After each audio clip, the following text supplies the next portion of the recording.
Alrighty, hello folks, how are we doing today? Good? Good. At least I certainly hope so.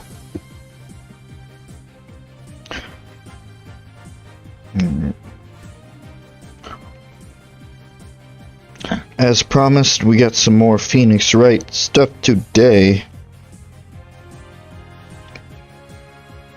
Because we got one more case to take care of before we're officially done with the game. And if it wasn't obvious, that's the case that we're going to be tackling today. I apologize if I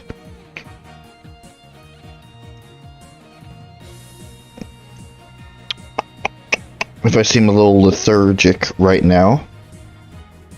Just had a little too much for dinner, as usual. Because I never learned my lesson. Alright.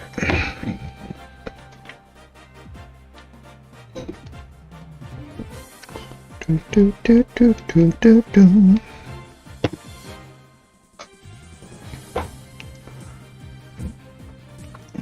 gonna jump right into it to try to get as much done as we can. Hello, folks.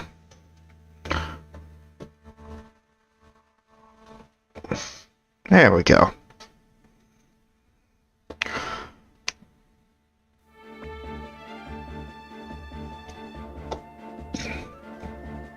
Before we do that, however, I'm just going to bump that up a slight bit.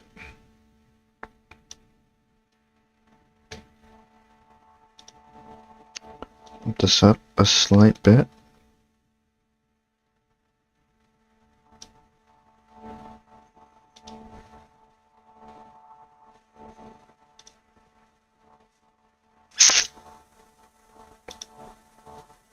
That's not what I meant to press.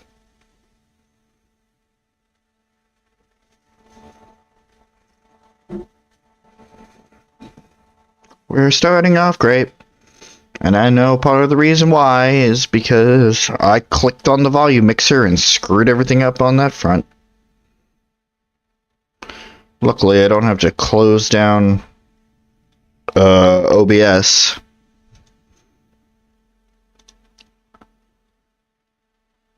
At least I shouldn't have to.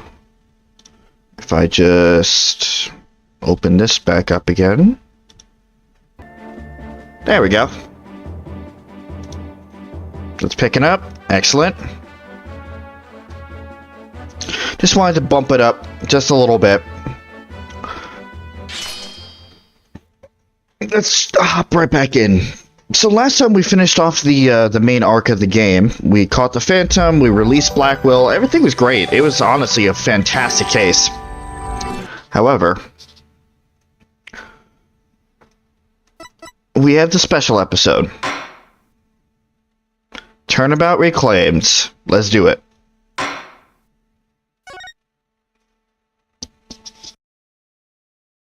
My name is Phoenix Wright, head of the Wright Anything Agency and a lawyer.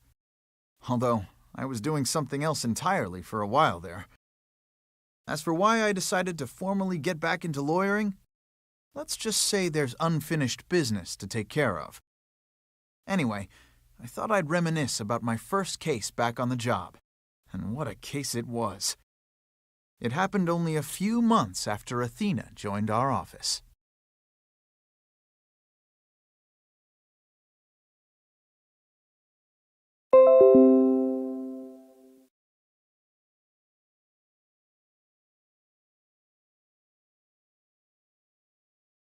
Don't mind that little blip there. Well, I guess before everything starts. So realistically, I could have done this case after case 2, before the Themis Legal Academy case, but I didn't, because the way that I played is I played through the main game and went to the DLC, and that's exactly how I was going to do it here too. So the timeline is a little screwed up, but just know that this takes place somewhere after case 2, before case 3, I think. This is the first case where Phoenix got his badge back.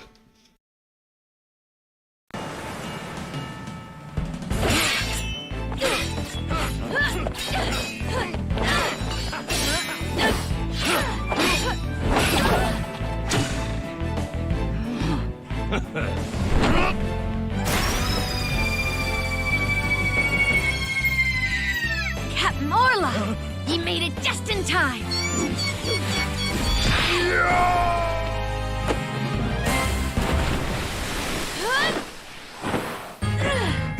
We be pirates, we love to sail the seven seas. Just a bunch of scallywags who are as free can be.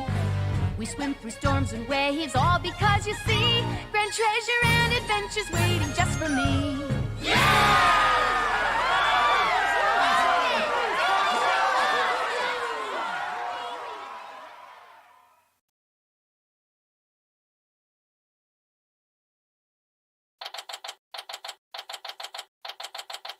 What a start, huh?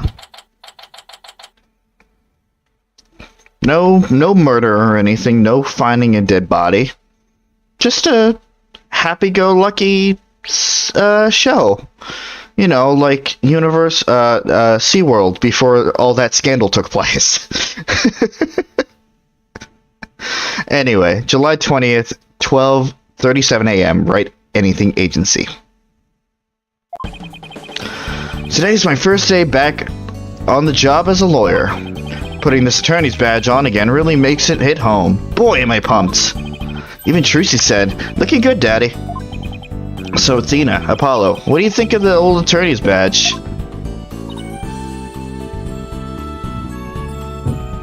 That's interesting. Those aren't their normal outfits. I think they're both taking the day off. Wow. The ship-shaped aquarium show is great. I can't get enough of it. Athena. I still can't believe they showed the Swashbuckler Spectacular on TV.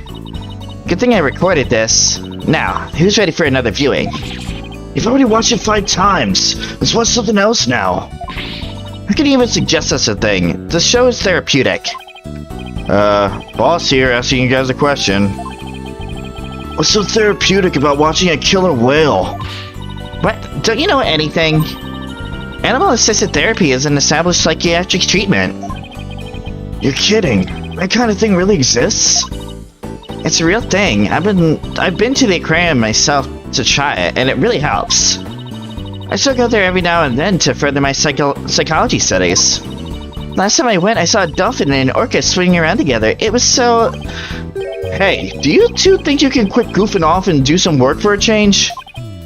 Work? Work, but we already cleaned the toilet twice each. Hey, wait a minute. Is that your badge I see? Wow, congrats on getting your attorney's badge back, boss. Thanks. Starting today, I'm an official lawyer again. I'm officially a lawyer again. Sheesh, took him long enough to notice. Gee, Mr. Wright, with that badge on, you suddenly look so capable. Ha ha ha. Thanks? It's not like I was some lazy bum, you know. But what made you suddenly so fired up to get your badge back anyway? Well, I made a promise to a certain someone. An important promise. What could be so important? Anyway, we have 3 lawyers now, so we'd better start taking on lots of work. I'm off for that. Let's get this agency hopping. Well, we have plenty of enthusiasm. All we need now are some clients. It's been 8 years since I last wore this badge. I feel like a rookie all over again.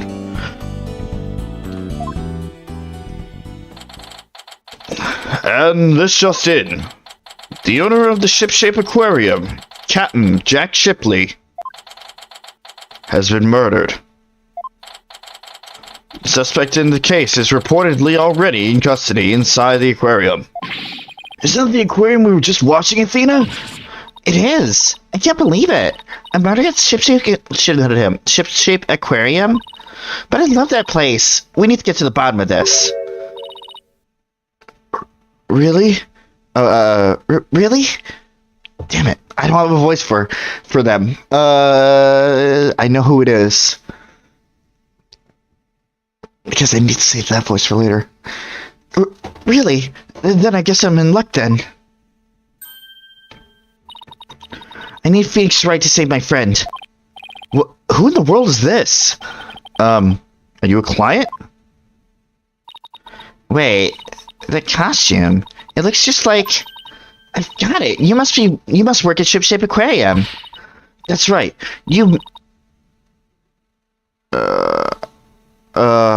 Right. Fish puns. Right.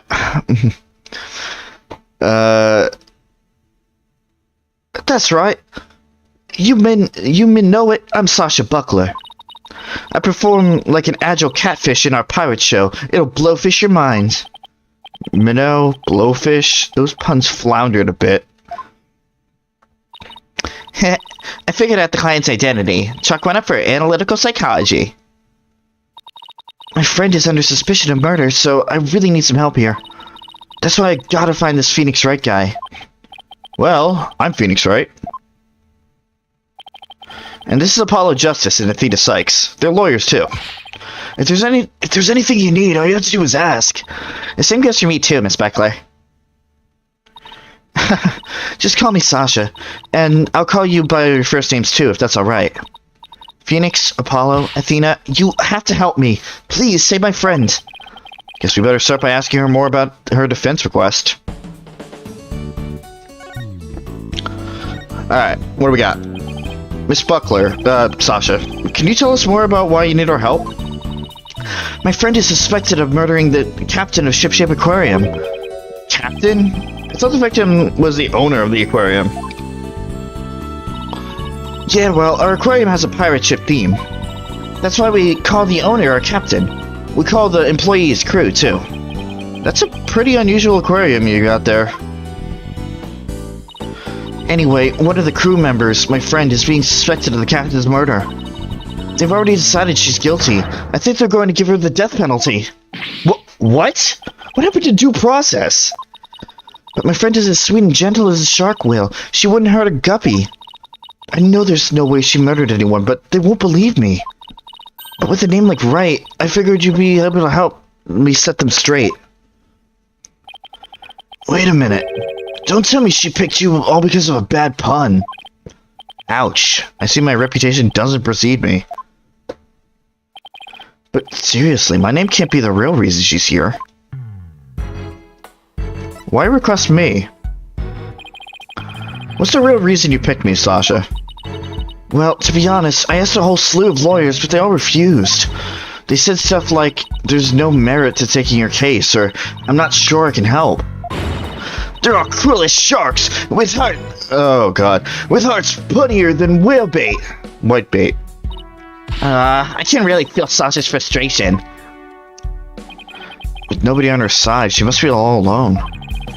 But helping people like her is the whole reason I became a lawyer in the first place. And then I heard about a lawyer named Phoenix Wright. They say he defends clients to the end, no matter how bleak the circumstances. Guess my reputation does precede me. Not sure how well deserved it is, though. I thought to myself, if anyone can save my friend, it's you, Phoenix. Quite a tall order there for a man who just got his badge back. But I don't want to let Sasha down, or her friend. Let's help her, Mr. Wright. Let's save her friends. That's just what I was thinking. Sasha, we'll accept your case. You will? Thank you. You're a lifesaver, literally. Well, no time to stand around and mull it over things. I want you to meet my friend right away. Come to Shipshape Aquarium with me. You got it. And I'll go too. Sorry, but I need you to stay here and keep an eye on the office until Suzie gets back. You never know when a new client might stop by. How come I'm the one who has to stay behind? Thanks a million, Apollo. Well, ladies, let's move to the aquarium, shall we? Alright.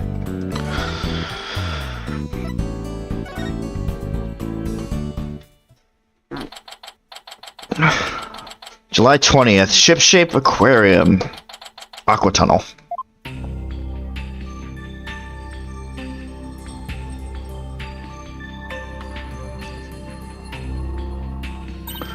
Wow, this is gorgeous. It's just like being under the sea.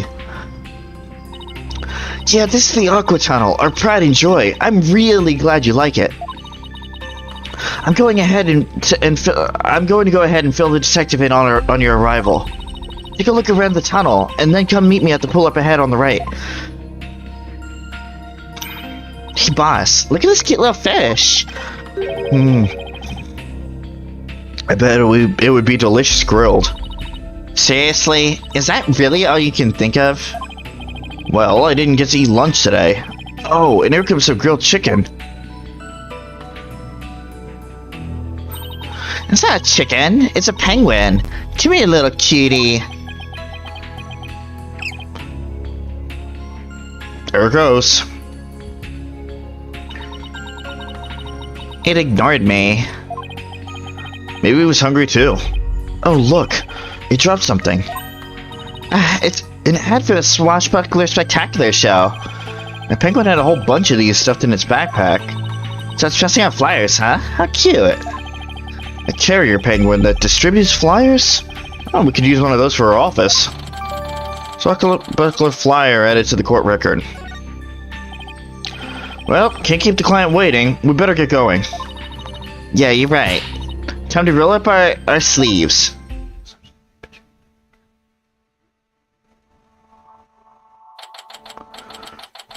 July 20th. Ship Aquarium Pool, question mark. Huh? I don't see Sasha. Ah, are you two the lawyers Miss Buckler mentioned? Detective Fulbright, are you the lead detective on this case? That's right. As long as the evil exists in the world, there will be no rest for me. And who is your sea urchin-like friend there? I don't believe we've met. As I said, this is right after case 2, so it's still Fulbright. Is he talking about me? I'm the defendant's lawyer, Phoenix Wright. Well, I'm Detective Fabi Fulbright. People don't usually get to see this area. It's only open now because of the investigation. You two are pretty lucky to get this peek behind the scenes of an aquarium. Lucky, right. This guy's even louder than Apollo. So where's the suspect being questioned? And where's Miss Buckler? Here I be, me buckos.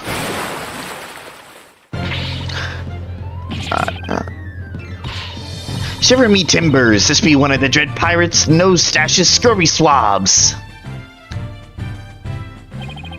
I beg your pardon, I'm not anyone's swab, scurvy or otherwise.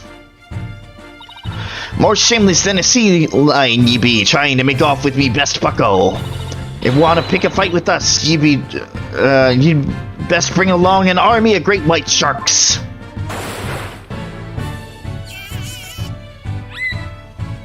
Hello. Sasha, what's going on here? Let me introduce you. This is my friend. This is the friend I was telling you about. Her name is Aura Shipley. But she's only responds to Orla, so that's what people call her. I'm a trainer. She's a suspect of the murder. She never hurt anyone. What? She's the suspect? Yeah, and thank goodness you came before they put her down. I'm really grateful to the two of you. I just know you saved Orla. What? Don't tell me you didn't even know who your client was. And Orca is a suspect. Our client is an Orca? Is this for real? Oh, did I forget to mention that? Oopsie. That's one very big oopsie.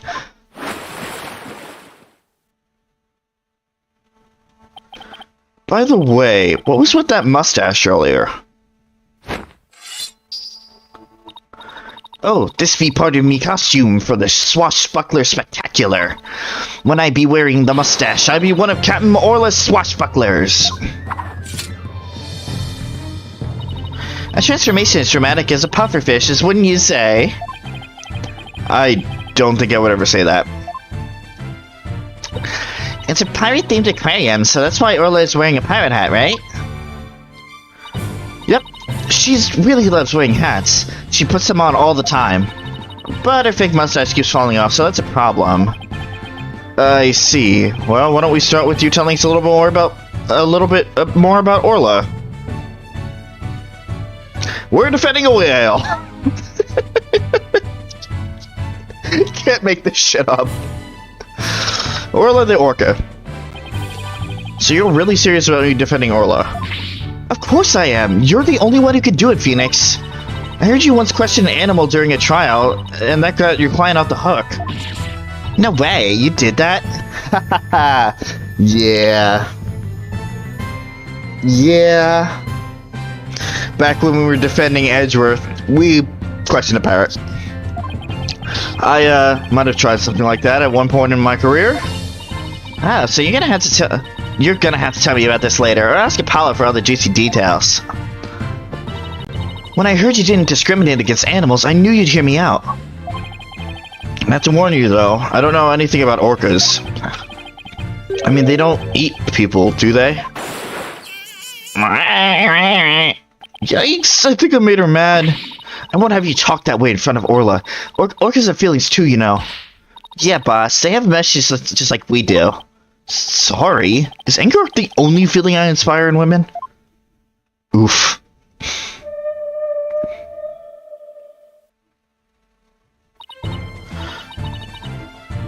Don't worry, she says she forgives you.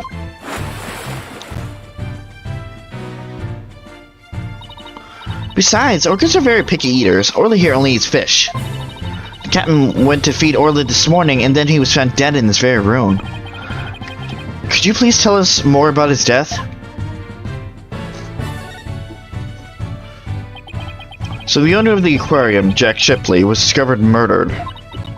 Yeah, it was about 10:10 this morning, just after the aquarium opened. A visitor was viewing the orca pool from the visitor's corridor and screamed. The orca pool is this tank here. Yeah, that's right. The pool is built so that guests can see into it from the corridor on the first floor. The security guard and I heard the scream and came running into this pool room, where we found the captain dead at the side of the pool in a swashbuckler costume. Here, he was as big and tough as an old crocodile, the captain. I still can't believe he's dead. Mr. Shipley was very important to you, wasn't he? Sorry, I didn't mean to get all sad goldfish on you. Sad goldfish? Okay, time to snap her out of it. When it's showtime, it's time to smile. That's what the captain always says. By the way, do you know why exactly Orla is being accused of the crime?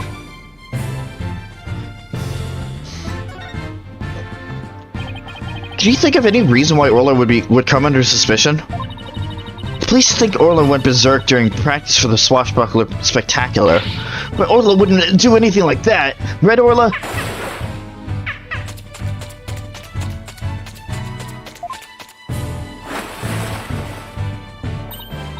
Ah, just look at that face. Isn't she adorable? The charges just have to be false. Hate to break it to you, but the police don't usually base their decisions on cuteness. Excuse me. That's right. We base them on facts. Take a look at this. A photo of the victim, huh? He's got a wound on his head. Very perceptive. The victim and Orca were the only ones here. What's more, we couldn't find a weapon of any kind around. I'm doing great today in terms of reading. So what's the theory on how Orla supposedly killed the victim? They say orcas sometimes kill their prey by ramming into them underwater. We believe this orca did that by pulling the victim into the 65-foot pool and then ramming him when they were in the water.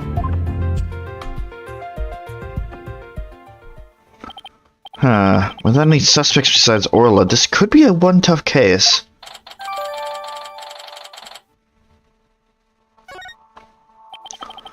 No official autopsy has been ordered, but an orca attack makes sense.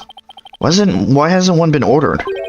Accidental death due to a failure to exercise proper oversight over an animal. The medical examiner said it wasn't a homicide, so we don't need an autopsy. So Orla's gonna be put down without a proper investigation? That isn't fair. There's nothing short of police negligence that did it for, right? The incident wasn't determined a homicide, so there's nothing we can do, Miss Sykes. Ordinarily, the owner of the aquarium would be held responsible for the oversight failure. But the owner is the victim himself, so all we can do is hold the orca responsible. Phoenix, isn't there anything you could do? They're going to put Orla down. Sasha and Orla are depending on me. I want to do everything I can to help them. But how do I help an orca? Wait. Yes, I could do this.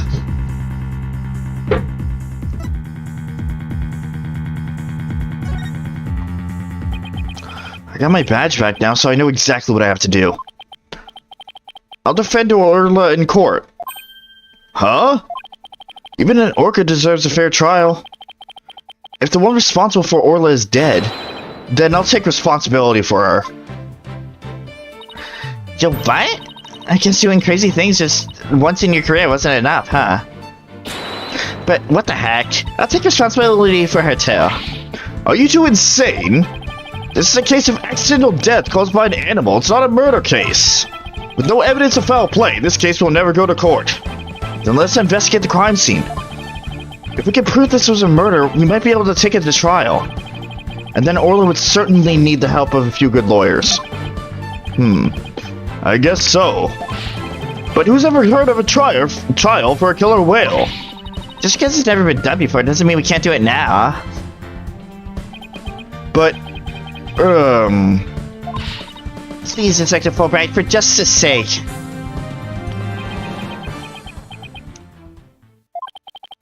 Police have determined that an animal has harmed a human. That an animal that has harmed a human should be put down. But I don't know for sure whether that was a just decision. If your sense of justice compels you to take on the defense of this animal, then my sense of justice tells me to let this case be re-examined for possible merit. You mean it? Really? That's fantastic. You're not such a bad guy after all, Detective Fulbright. Just remember, this case hasn't been officially recognized as a homicide yet. I'll get in touch with the prosecutor's office, but I'm not making any promises. Anyway, I'd better be off. You two are a lifeboat.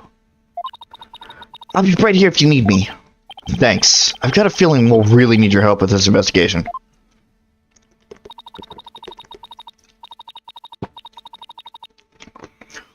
Oh my god, my mouth is so dry now. We're not sure if it'll go to trial, but as Orla's lawyers, we'll do everything we can. To get to this case into court, we'll need a prosecutor to make an indictment. So we have to find enough evidence to prove it's a criminal case. There just has to be something that shows the culprit was somebody other than Orla. Detective Fulbright said there were no weapons in the area other than her. So we better start looking for something to prove him wrong. I better make a note of that so I don't forget. You sure aren't organized, boss. Maybe I should get a notebook of my own. I don't know why they're giving us this tutorial again. I guess if you play the DLC case first. Anyway, we got the notes tab. Good idea. I'll add things too, and whenever we're stuck, we can just refer to the notes. To read the notes, just open the court record and go to the notes tab. I've used it a few times. There, note jotted. Now let's investigate this crime scene. There has to be some evidence here we can use in court. Examining the crime scene from every angle is a key here. That's right. If we change our perspective, we might come across new evidence.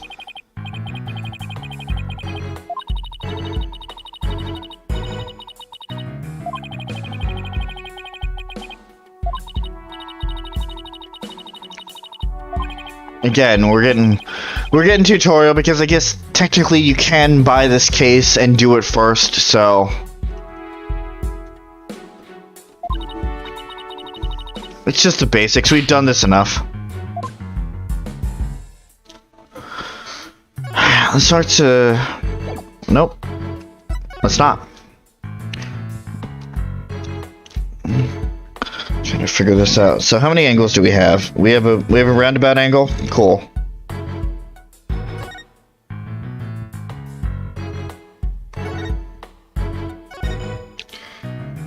Let's go from this angle first. Right to left. The doors are slightly open and there are police officers standing guard outside. I guess they're watching to make sure we don't try any funny business. Well, now that you've said it, I suddenly feel the urge to do something. how about if I suddenly break out some squat exercises? That would be pretty funny. Yeah, that might cause a few raised eyebrows in ways you don't want, Athena.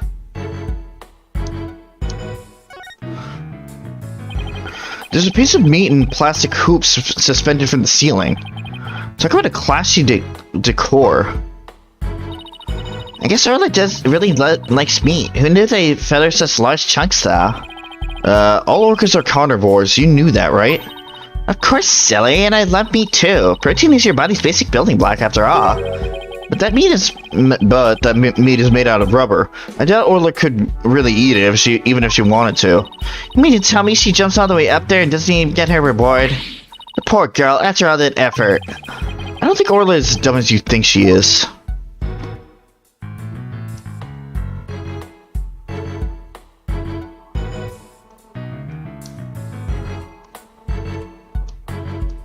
Let's take a look at Orla. Orla's not going to notice me from here. I better move. Okay. Alright. We'll do that later then. Looks like the control panel for that crane apparatus. There sure are a lot of buttons. When I see this many buttons, I start to get fidgety. I know what you mean. You start itching to push them, right? Nah, I start itching to make a psychological study of people who want to push buttons. Does that remind you that I'm your boss, not your guinea pig? Yeah, and? It's not... Oh, wait, hold on. It doesn't look like the ladder goes all the way to the bottom, all the way down to the bottom of this pool. But there's usually water in the pool, so it doesn't need to. So apparently the pool spans 2 whole floors. Ordinarily, visitors only get to see what they can from the first floor. But they said on TV that they sometimes get behind-the-scenes tours. Sounds like that Swashbuckler Spectacular show you recorded is really coming in handy. That's it from this angle. Excellent. Swing around. Right to left. It's too far away to get a good look. I better get a little closer first. Okay. Octopus! Yikes, look at that huge octopus! It must be a show prop too. One of its legs is missing though. Wouldn't it be exciting to take on a huge enemy like that? I'd like to give it a try myself, as a lawyer that is. You know you have an insufficient number of limbs to out-object it, right? Oh, that's funny. Hey, look, there's an apparatus here to hang from. I don't think it's for people to hang from. It looks more like a crane to move things with. But Sasha was hanging from it during the Swashbuckler Spectacular. I bet there are all kinds of ways to use it, not just to move things. Come on, boss, try thinking outside the box. Is she trying to say I have a narrow-minded view of things? Maybe. A setting sun. Sunsets always remind me of how quickly the day goes by. Oh, boss, it's just a painted backdrop, you know. Down, Athena, of course I know. I guess they use it for the Swashbuckler Spectacular. It looks handmade. Oh, I just got an idea. Why don't we make our own not guilty backdrop? And present it to the judge when things aren't going our way? No, we put psychological pressure on the judge by hanging up beside the defendant.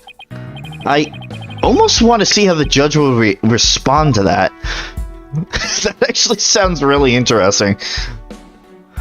But then again, psychology is interesting. So...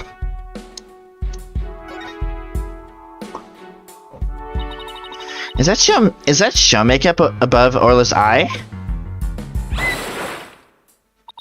That's right. It's a starfish. It kind of makes her look like a punk rocket pirate, don't you think? Punk rock pirate killer whale. Ugh, it's official. Society's on the road to ruin. Well, I think Orla's one hot rockfish. Speaking of rockin', how do you get Orla to do what you want during the show? I give her signals with this whistle.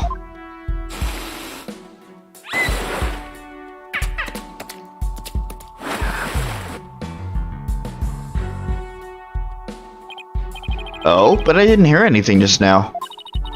It sounds out of range of human hearing, like a dog whistle. Orcas have better hearing than people do. They can even hear the whistle underwater. That's so cool. I wish I could give commands to Orla. Anyone can do that. All they have to do is learn the signals. Here, Athena, you can have one of our whistles. Consider it a present. Evidence. Gee, thanks. As for the extra commands, I'm afraid I can't teach them to you. They're top secret. That's very fair.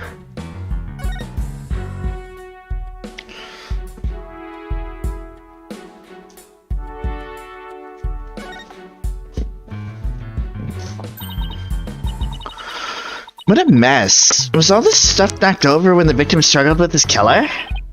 It's possible, but it would be hard to prove. Let's take a closer look, shall we?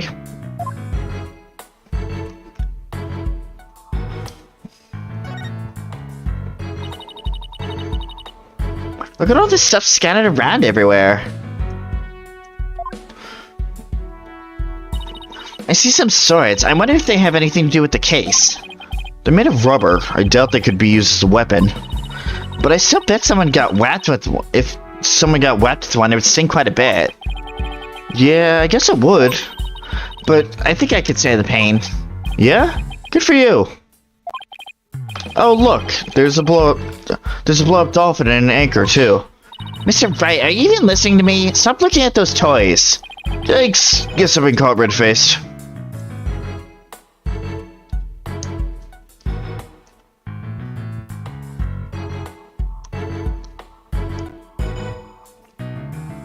Just want to make sure, because I know some of these fucking cases are tricky.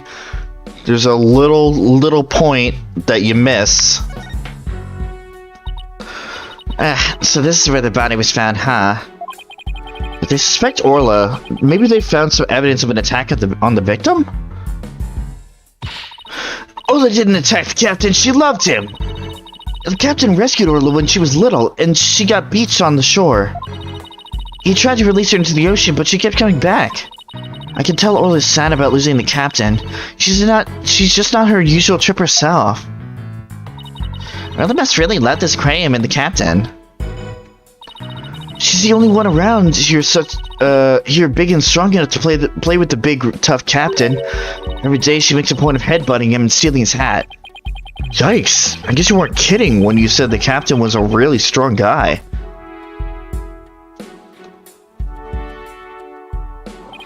I guess that's about it. Under different circumstances, I would have loved to see the swashbuckler spectacular. The three of us always perform the show together. Me, Orla, and the captain. Today's show has been cancelled, but we could put on a little performance for you now.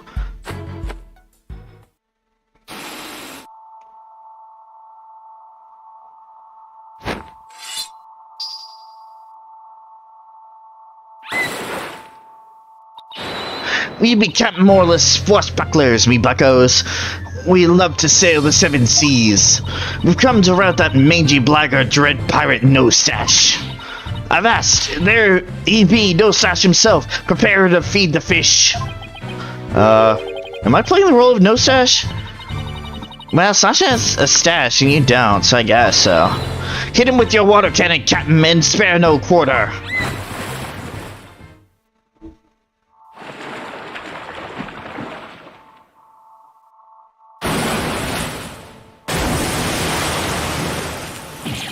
Ah!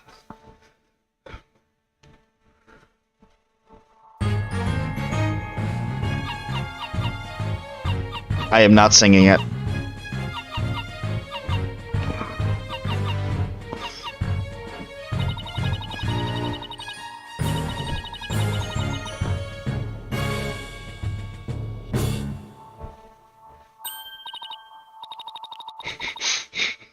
It's not happening.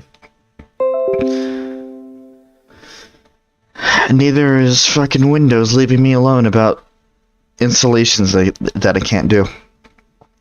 Wow, that was awesome. Your performance packed quite a while. Yeah, I for one feel like I took quite a beating. Sorry about that. Can't have a show without a bad guy role, right? But a singing orca, huh? Must have been tough to train her to do that. That's Orca's best trick. She can only sing one song, though. Well, she's still gonna one up on a pianist who can't play even one song. Poor Phoenix. Well, now that we've had a taste of the show, we better do some more investigating. Good idea. Let's go to the Aqua Tunnel. Anything else? Just making sure. Nope. Aqua Tunnel it is.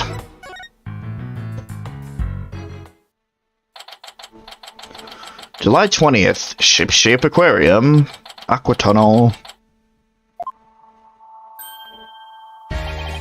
So, you all done investigating the pool? So, you all done investigating the pool already? We had a good look around, and now we're moving on to other areas. How's the police investigation going? Did you, say, for example, find any other suspects besides Orla?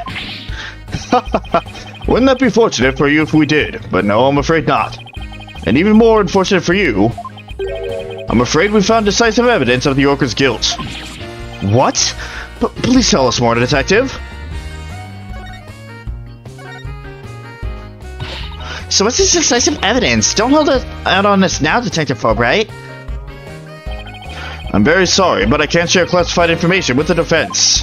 Especially not security footage that shows the moment that the Orcas attack the victim. Yep, I'm to personally see that this baby stays safe and will never leave my side. Excuse me, but there's a call for you, Detective. I'll be right there. Sorry, guys, you know how it is. Well, he never said that she wouldn't leave its side, I guess. Now, let's sneak a peek.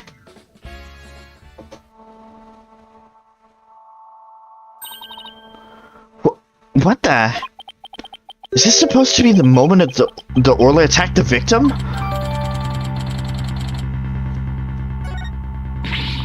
This little bit of footage doesn't prove anything. I agree. I believe in Orla and Sasha. Let's continue our investigation. Good idea. Huh? There's a sticker on this camera that says, "Return to the pub of danger." Guess somebody there manages the cameras? Let's check it out later.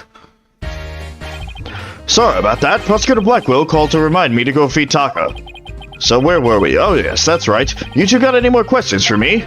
No, we're good. Thank you for leaking all your info.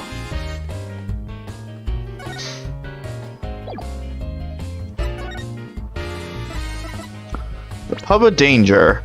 I just want to make sure that we have nothing else to do in the Aqua Tunnel. Nope, we're just still looking for a murder weapon.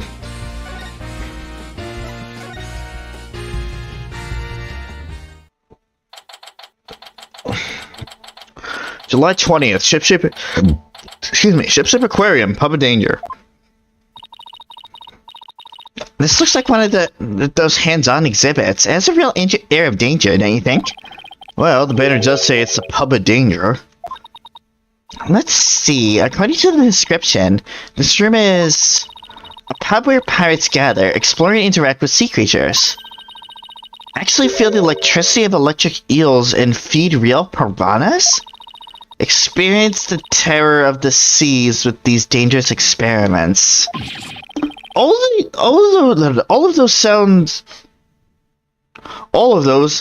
less like terror and more like torture to me. I'd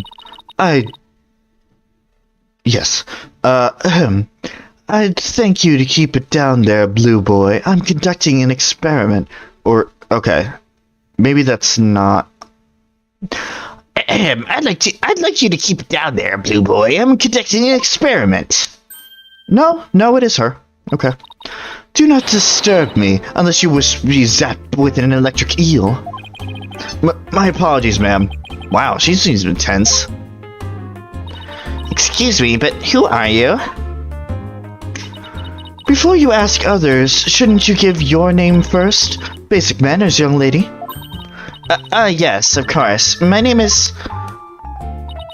Never mind. I will simply call you Yellow Girl.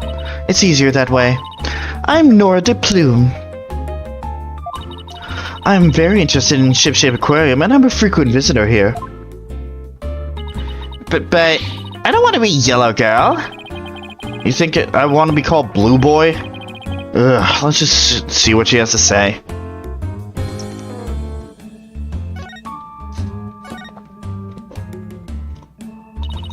You say you're interested in the aquarium, but you don't look like a staff member. Huh. Let's see. I've got it. You're someone completely unrelated to this aquarium. That's some deductive reasoning there, champ. I'm a visitor, a patron, a customer, a guest, and what might you be? I'm not a what? I'm a lawyer. Hey, that's what I was going to say. And I run a law office. Well, whatever you are, I don't have the slightest interest. Just who does she think she is, boss? A visitor, a patron, a customer, a guest, remember? Alright, why are you here? I thought they closed the aquarium and weren't letting members of the public in. Oh, but I have special permission, you see. And why exactly is that, if I may ask? Well, because of the incident, heavens, I've said too much.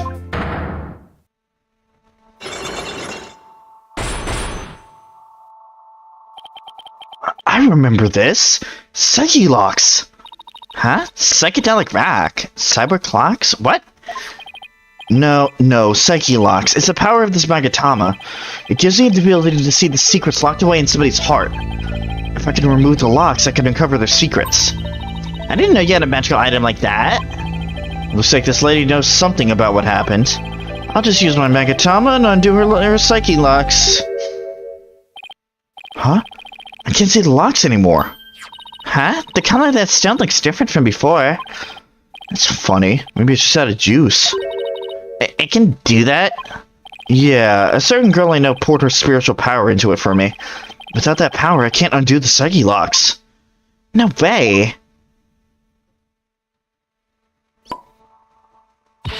Huh. Why do I have to keep quiet about it anyway? I've never been any good at keeping secrets. But I did promise after all, so I guess I had better keep my mouth shut. Who did you promise what? Who did you promise what to? No comment. Now go away. Just when I thought we could find out more about the case. Let's go try and find some other way. I'm sure we'll find something. Oh, that's locked up.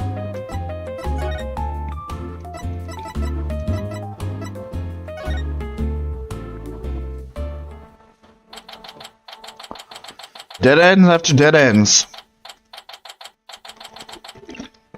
Nothing easy. July 20th, Ship-Shape Aquarium, Aqua Tunnel. Hey, Detective Fulbright's gone. It looks like the police investigation is over too. That's too bad. I was hoping to get a little more out of him. Okay.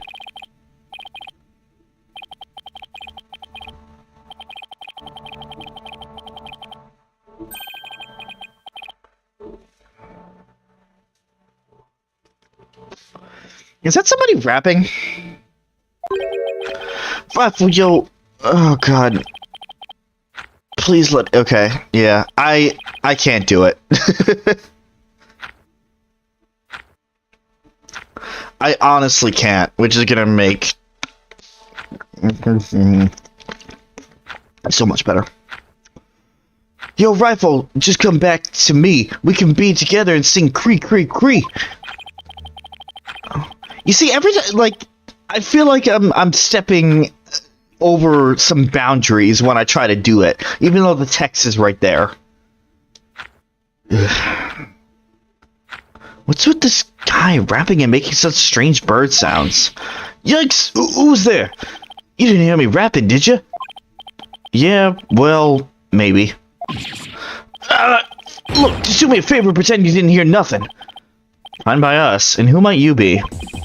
I'm Marlon Rhymes. I'm an animal keeper here. But the aquarium is already closed today. At least, I'm pretty sure it is. Pretty sure? You don't sound too certain. Oh, are you new here or something? Wow, yeah, that's right. Pretty good guess. So, who are you guys? I'm Phoenix Wright. And I'm Athena Sykes. We're lawyers, and we're going to represent Orla by taking her case to court and proving she's innocent. Are you serious? You want to defend an orca in court? Oh, but if you're here for Orla, that must make you friends with Sasha's. Sorry if I came across rude. Sounds like he's friends with Sasha. Sometimes when I'm by myself, I like to rap to pass the time. Especially when I'm around the animals I love. I love animals too, especially marine creatures like dolphins. I like marine creatures too, but just the ones you can eat. Yeah? Well, people who like animals are good people. That's what I always say. If there's anything I can do for you two, just say the word. I just started working here though, so I don't know how much help I can be. Mr. Vibe seems pretty friendly. Yeah, friendly and agreeable. Alright, let's start to Marlin. So what exactly do you do here as an animal keeper? Mainly, I clean the place and feed the animals. Animals. Wiping all the glass takes forever.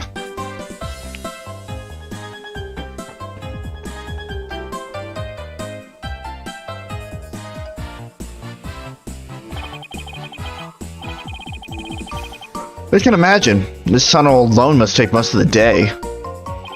I also prep the food the animals eat. That's the hardest part of it all. You mean it's really difficult to get the hang of? Nah, I mean I'm a vegetarian, so cutting fish and meat and stuff creeps me out. Now there's something I never expected to hear from a pirate.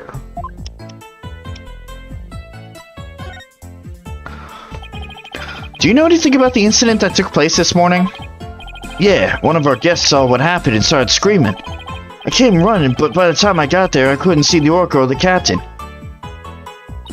Speaking of the captain, what was he like? Like a strong captain who could turn a wild bunch of ruffians into some great pirates. He always treated us fairly and equally, human and fishes alike. The real deal, man.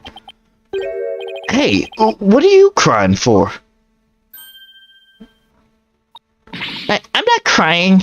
It's just, I can feel your heart crying, that's all. Girl, what you talking about? I'm not crying either. I guess I won't mention that his eyes are puffier than a pair of pufferfish. I bet Sasha and our vet, Dr. Crab, are even more upset by his death. Vet? This crime has a resident vet? Yeah. Yo, hold up. I haven't seen Dr. Crab this morning. Staff was supposed to stay put. The night shift has been on duty since last night, but they won't let us go home. Sasha even had to get special permission to go out looking for a lawyer this morning. Huh. Have you seen anyone who looks like a vet?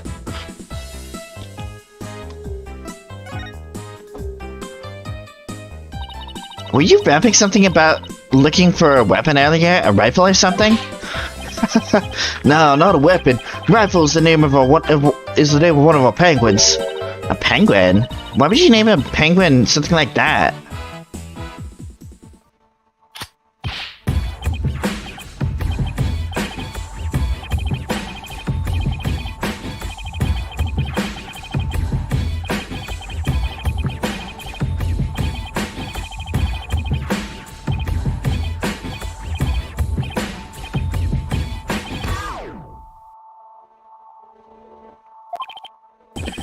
Anyway, that's what she's like, so we named her Rifle. Okay, but did you have to wrap it? That's just how I roll. Does Rifle wear a backpack by any chance? Yeah, that's the one. So you've seen her, huh? She's always running away. She's just a good runner. We decided to put her to work delivering flyers. Do you really want a dangerous penguin like that running loose? Rifle's not dangerous. She only attacks people she doesn't like. When we ran into her earlier, she didn't attack us. She straight up ignored us, actually. Hey, I have an idea. If you run into Rifle again, would you mind feeding her for me? She didn't come back to the pool at feeding time like usual, so I've been looking for her. She loves the smell of fish, so she might come over to you if she has some. I would love to feed a penguin. That'd be okay, right, boss? I don't mind, as long as you carry the fish. You got a fish. Yeah, it smells so fishy. Yeah, it's a fish. Really? What a shocker. Oh yeah, besides Rifle, I've been looking for Small Fry too. Small Fry? Is that another penguin? Nah, she's a friend I made. A high school girl. She went off looking for Rifle somewhere and hasn't been back. Is he your girlfriend? What? No, no way! Sasha's the only one So you like Miss Beckley, do you? Well, I really respect her, you know? We have different tastes in music, but I admire the way she lives her life. It's not like I like her. It's more complicated than that. I'm pretty sure that all adds up to like. She tries to put on a brave face. I think the captain's death is hitting her hardest of all. After all, it was our human show partner that got killed by that orca. So you really think Arlie did it? Well, I can understand how Sasha feels. But she's the only one of us who doesn't think the orca did it. I see. Guess it isn't easy to believe in somebody who can't even speak up for herself. Anyway, let me know if you see Rifle or Small Fry, okay? Small Fry said she was going to check the orca pool. Maybe we'll head back there then.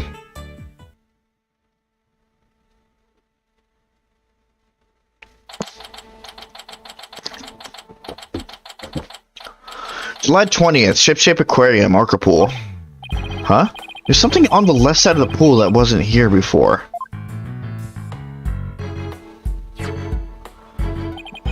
Looks like an electronic sword? Hey, you're back! Hi, Sasha. What's with this strange sword here? Oh, that's a walkie-talkie. That's a walkie-talkie. It's probably Rifle's. Rifle can use a walkie-talkie? She's always running away, so we attached a walkie-talkie to her. If we can hear the sounds around her, we can usually guess where she is. But not if she drops the walkie-talkie on the floor. Everyone in the crew has one too, so we can communicate back and forth. We can use them to broadcast her to specific parts of the aquarium. Cool, huh? Very cool. Well, if Rifle's walkie-talkie's here, then Rifle might still be here too. Rifle, come out, wherever you are. Eek! Wait. Are you okay? You have to be careful around pools or you might slip right in. I'm more afraid of my heart jumping right out. Hey, who's that riding on Orla? Isn't that Rifle? Hey, you're right. Come here, Rifle. Ah, she ignored me again.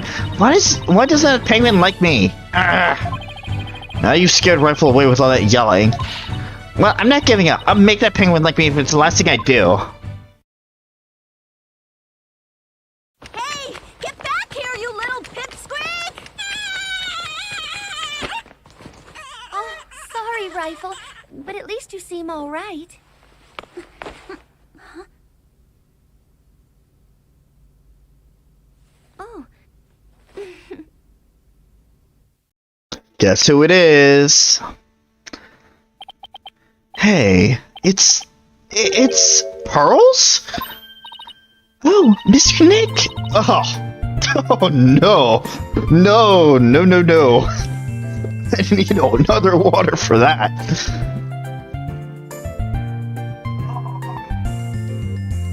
Fuck! I knew she was coming too. I knew she was coming up, and I didn't prepare. Ah!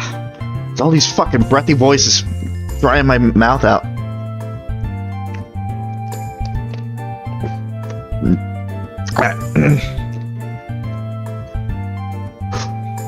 Oh, Mr. Nick, I haven't seen you in ages. Could Pearls be the small fry Mr. Rums was talking about? Congratulations on your return to lawyering. I've been thinking about stopping by your office for a visit to congratulate you. This is Pearl Faye. I call her Pearls. She may dress a little funny, but that's because she's a spirit medium. A real prodigy with great power at that. I've known her since she was little, and she sometimes comes to the office to visit.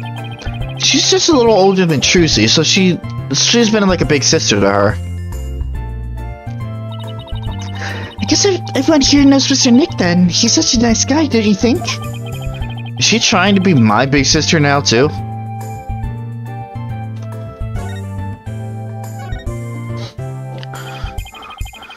What are you doing here, Pearls? My summer camp is here on a field trip. I've never been to such a big aquarium before, so I was really looking forward to it. But then that incident happened, and the police just finished questioning me. Oh, I see. Mr. Nick, who's that lady next to you? I'm Athena Sykes. I'm a new lawyer at the Wright Agency. Oh, how do you do? My name is Pearl Faye. My cousin and my friends call me Pearly. Pearly, it is then. Nice to meet you. So, how did the two of you meet? Well, you know how I used to travel to Europe to study their legal system, Pearls? I met Athena on one of those trips.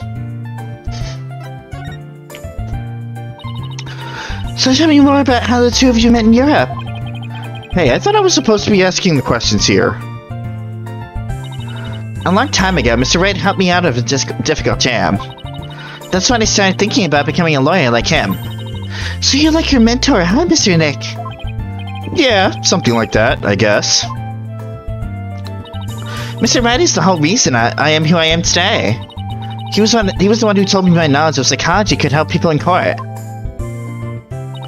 Gee, Mr. Nick, it looks like you become a real adult since the last time I saw you. I've always been an adult the entire time I've known you, Pearls. Well, would you look at that? Rifle loves you. She sure does seem quite attracted to you, Pearls. I'm so glad she likes me. Penguins are so adorable, aren't they? I even bought myself a little penguin calendar here at the aquarium gift shop. I have it hanging from my bag already. Oh, how cute! A calendar in the shape of a penguin. That calendar is a real hit with all our female visitors. I even have one myself. But the rest of the staff thinks it's too cutesy. I guess it doesn't really fit the whole rough and tumble pirate image very well.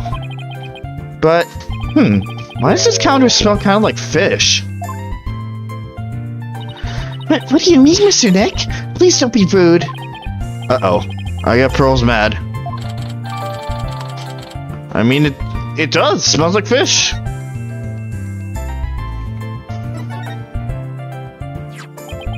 So, you were looking for a rifle too?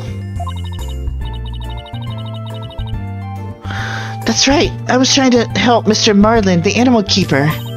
Come here, Rifle. Come on.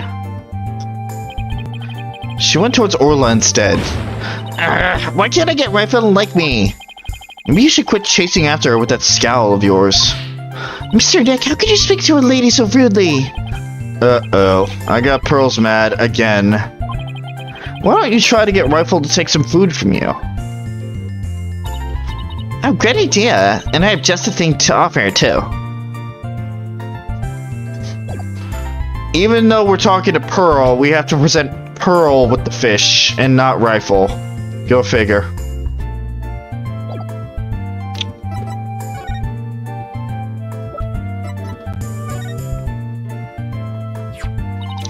Rifle, I have a present for you. It's chock filled with love. Here you go. Nom. Hey, Orla ate my love-filled fish. At least it looks like she enjoyed it, though. I think Orla and I just had a bonding moment.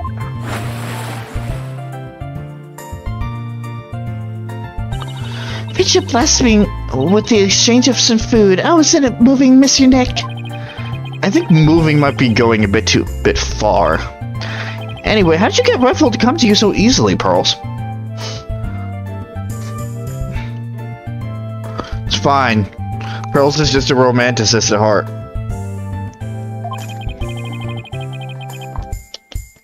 I heard Rifle was attracted to the smell of fish. Mr. Dick, are you saying I smell like fish? Maybe just a little, yes. I guess I need to change my clothes. That's odd. I wonder why Pearl smells like she's holding a bucket of fish. Huh. Orla doesn't usually want to eat at this time of day. And we've even been giving her more food than normal at a rate in regular meal times lately.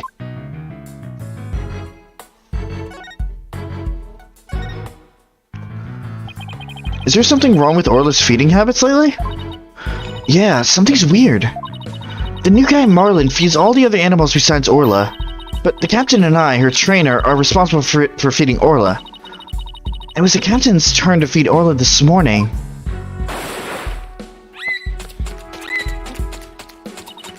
But Orla keeps coming to me and signaling she's still hungry. She wants my fish chock filled with love. How long are you going to keep saying that? She sure is excited to make a new friend. But I don't think the captain would have forgotten to feed Orla. Rifle and that big creature there certainly seem to love each other. This is Orla the orca. Rifle and Orla are best friends. They belong together like a clownfish and sea anemone. Care to phrase it in a way that us non-biology majors can understand? Oh, so this orca is the suspect. I read in a book once that orcas eat penguins. Don't you worry about that. Orla here is really gentle and she never eats anything but fish.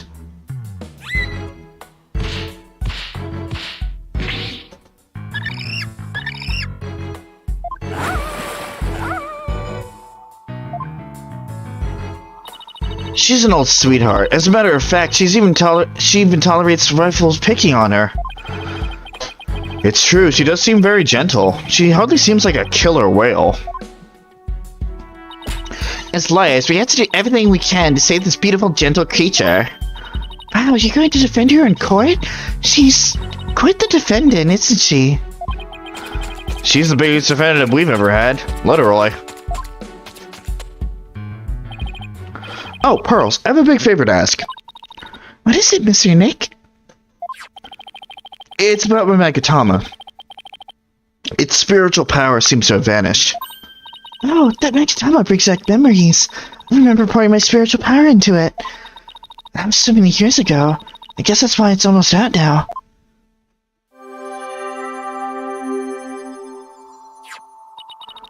There you go, Mr. Nick. It should be fine now. Thank you, Pearls. Now I can break Psyche locks again. I'm glad I could help. Well, I think I'll go find Mr. Marlin now. I have to bring Rifle to him. See you later, Pearls. Pearlie sure seems right at home at this aquarium.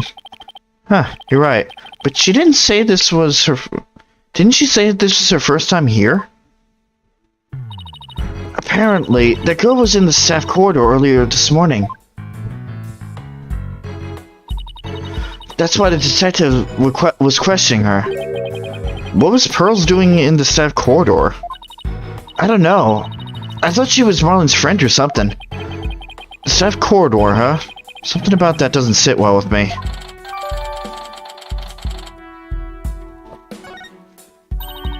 Well, if it bothers you, why don't you just ask her about it? Yeah, good idea. Let's go catch up with her.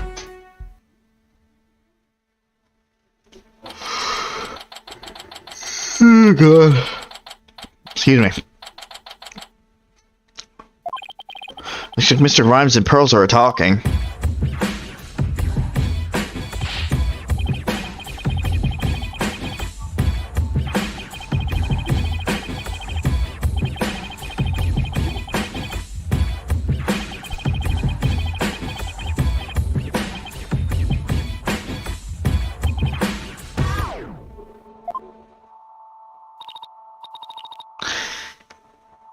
It was my pleasure.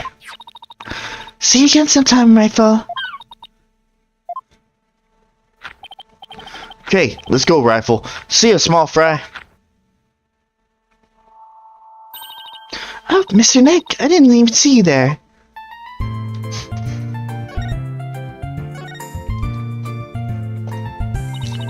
Hey, Pearly, you and Mr. Rhymes seem to be really good friends.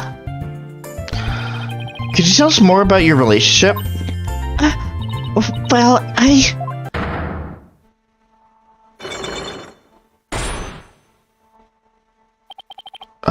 Pearls? Why do I see a psyche lock? I'm sorry, Mr. Nick. But I really shouldn't talk about it. I don't really feel right about digging into Pearl's affairs. But she was here at the aquarium at the time of the incident. Whatever she's hiding could help us out in court. Sorry, Pearls, but I'll have to use my Magatama on you. Take that!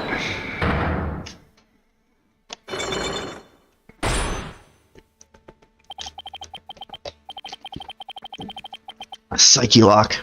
A lock on a person's heart that only I can see. The deeper the secret is hidden, the more locks there will be.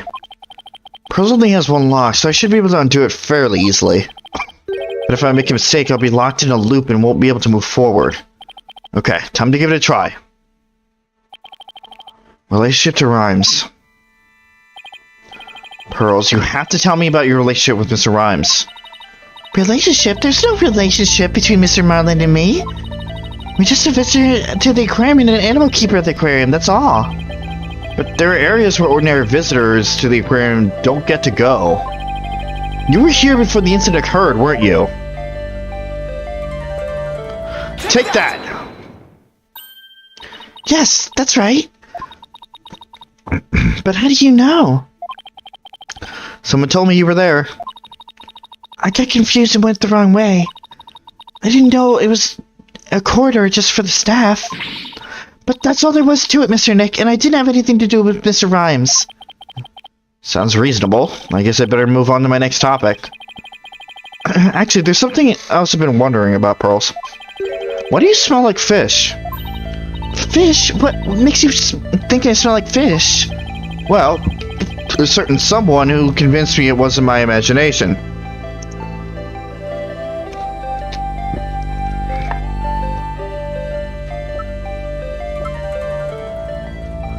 Take that! Rifle? She's apparently very attracted to the smell of fish. Rifle didn't want anything to do with Athena, even though she had a bunch of fish. So then why was Rifle so attracted to you, Pearls? I don't know. Looks like she's still not ready to talk about it. You had an object with you that smelled fishy, too. In fact, I think this has something to do with your secret. Take that! The fishy smelling calendar has something to do with your secret, doesn't it, Pearls? I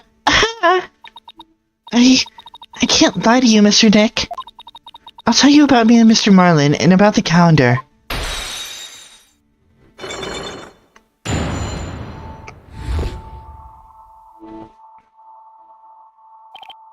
Oof, it was only one lock, but it sure took some work.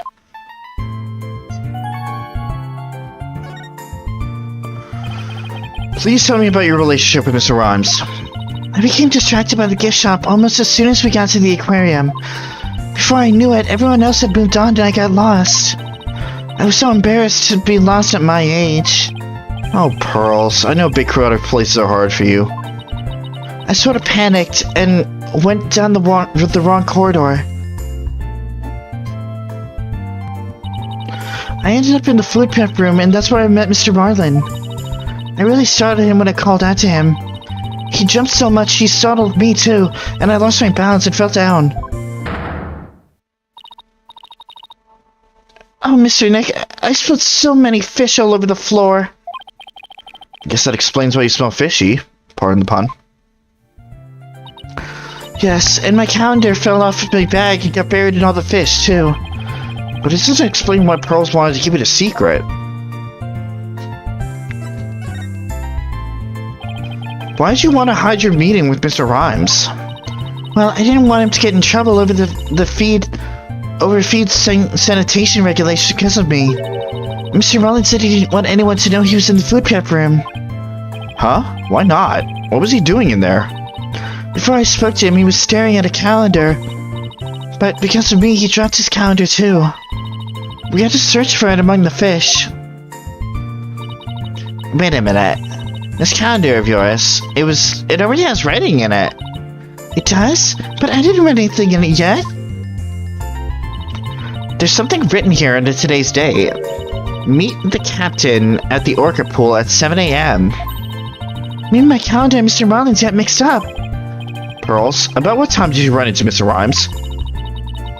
I think it was about 10:15 when he had the info desk announce that I was lost. So I must have been first gone into the prep room at around 10:10. I see. Do you mind if I hang on to this calendar for a while?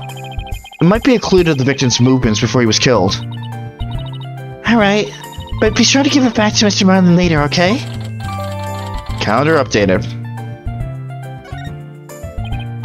Good. Now maybe I'm ready to remove Mr. Plume's psyche locks too. Let's do that. Everything is falling into place.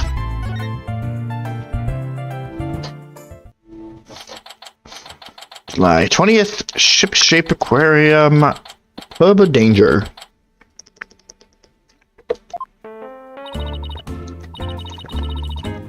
You people again, you're becoming quite the nuisance. If that veterinarian won't come out, then I just might have to give up and leave. Veterinarian? Is that the Dr. Crab Mr. Rhymes is talking about? You are correct. He likes to shut himself in that back room there and won't come out.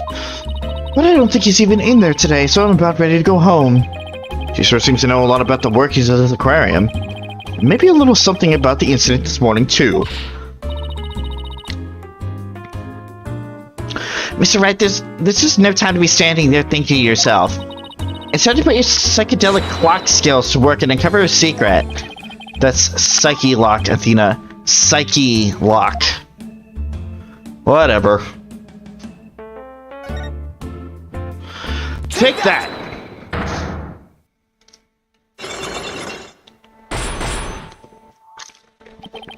Why you're here. Mr. Plume, I want you to tell me the secret you're hiding. I'll do nothing of the sort. It would mean breaking my promise. I don't know who you made this promise to, but you will tell me. You're not an aquarium employee, and yet here you are after the place is closed. That must mean you're connected to the incident involving the owner somehow. I don't know anything about any incident involving the owner. No, I think you do. I have a piece of evidence here that suggests you do know something.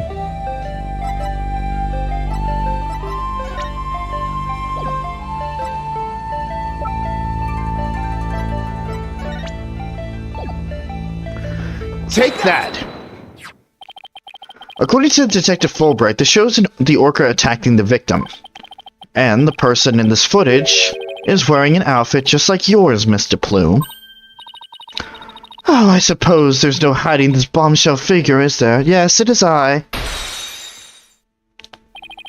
And I think I can guess why you're here at the aquarium. You aren't simply a visitor to the aquarium. What you really are is a witness to the murder. You are a visitor who also happened to witness the death of owner Jack Shipley. That is correct. Oh, I want to say it, but I promise the police. It's not good for you to keep things inside, you know. I'm sure you'll feel much better once you get it all out. I give up. I'll tell you everything.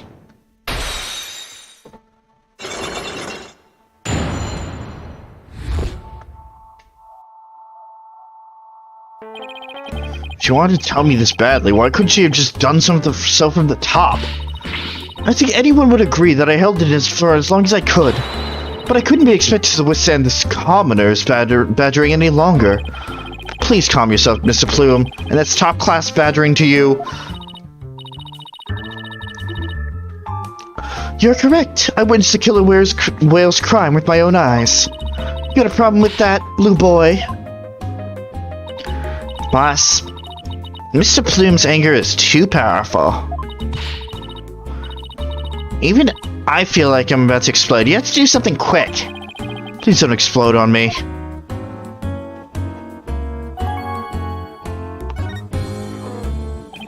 Could you start with telling me what you saw? I witnessed the very moment the killer whale attacked the victim. I told the police what I saw as well. I'm the sort of person who simply can't rest until the truth is known. Huh. So both Mr. Plume's statement and the footage points to Orla's guilt. Huh? Pardon me, but you seem pretty pleased that you witnessed this incident. What? Pleased? Shame on you. Are you implying that I'm happy about an innocent man's death? No, of course not. I just don't get the sense that you were afraid of Orla. It's more like you were interested in her. Are you? You know, I wasn't sure, but I was thinking that maybe... Are you perhaps one of my fans? Is that how you knew? That I'm the non-fiction writer, Norma de Plume? Oh, that Norma de Plume. So, big fan, huh? No, I've never even heard of her. Well, now that you figured me out, there's no sense in trying to hide who I am, I suppose. Talking to fans is part of a writer's duty, after all. But I'm not a fan, I tell you.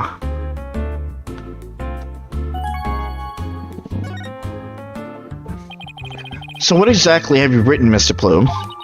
Oh my, you mean to say you truly aren't familiar with my work?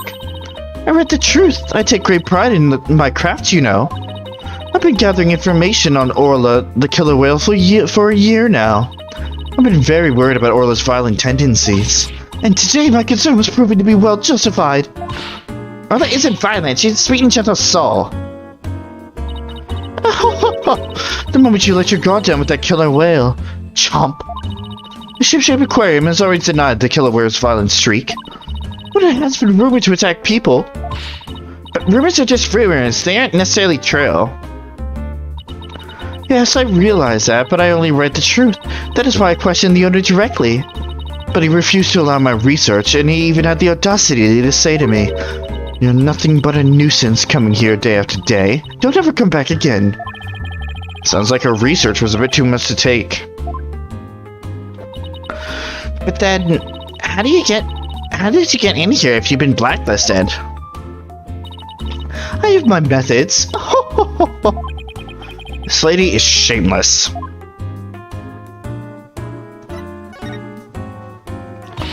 We won't let you speak badly of Orla. We're going to defend her. I'm only stating what I saw with my very own eyes. I came to the aquarium today to observe the killer whale.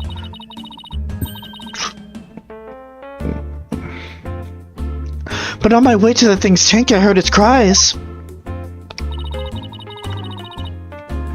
You can hear Orla from the visitor's corridor? There's speakers in the corridor, up near the ceiling. Apparently, that speaker is there so visitors can hear the killer whale's sounds. In any case, I approached the killer whale's tank. I heard its cries. And when I arrived, I saw something terrifying. What'd you see? The killer whale stealing the swashbuckler spectacular hat the owner was wearing. And then, the moment it bit him and shook him mercilessly to death within its jaws. What? Orla bit the owner to death? In justice we trust. So I take it Mr. Plume just finished telling you what she saw. Detective Fulbright, I guess you've already heard it too. Yep, when we took her statements earlier. As you heard, I'm afraid that accidental death is really the only thing you could be. Yes, and a dangerous creature like that cannot be allowed to harm anyone else ever again. But she's not dangerous. Sorry, but the prosecutor's office said the case didn't have enough merit to go to trial. There was one prosecutor, though, who expressed an interest in the case. Really? Then could we have that prosecutor take a look at the investigation reports?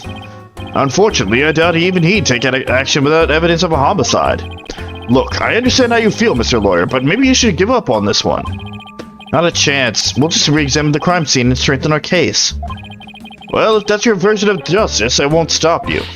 We don't rest until we find proof it was an accidental death, Detective. You'll see. Let's go, Mr. Wright. Time to check out that crime scene once more.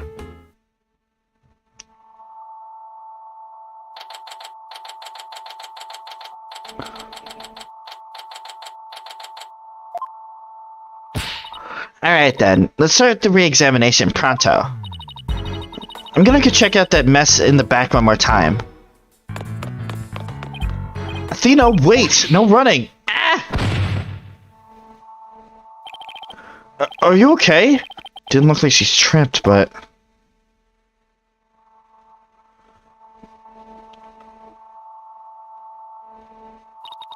I slipped.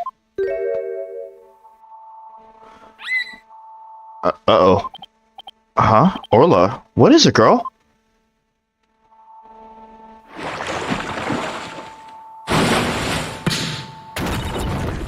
Ah! Athena, are you alright? She crashed into all that stuff behind her. I tried to get out of the way, but all I did was slip and fall. Again. That was a pretty amazing wipeout. Are you hurt? I'm okay. But why did Orla spike that ball at me? After all the fish I gave her, I thought she liked me. Maybe she thought you were the main entree. Very funny, boss. In any case, let's give the ball back to Orla. Huh? Looks like everything got shifted around when I fell on it. Hey, you're right. There are things now that we couldn't see before. Like another ball. I guess Orla really likes them. Look, there's something new by the outline of the body, too. Better take a good look around.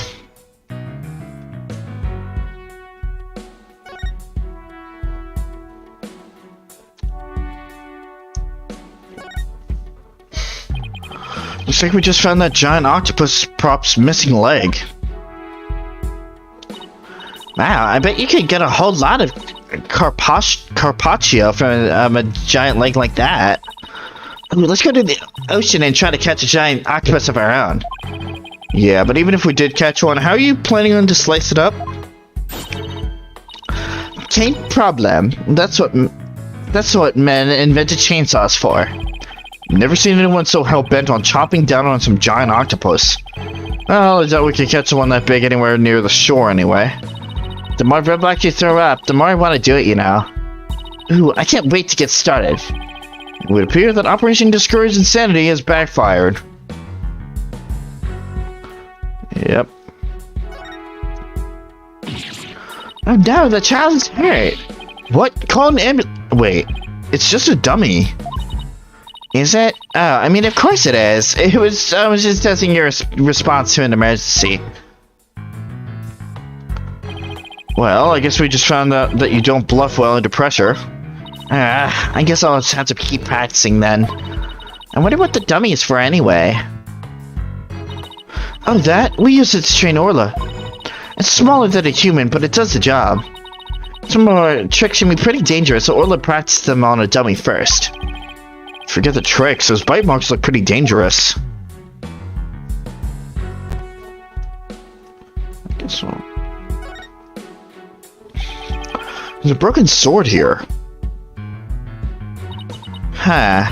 The tip of the blade is missing. Guess it just broke off. Don't tell me it happened when Athena fell over.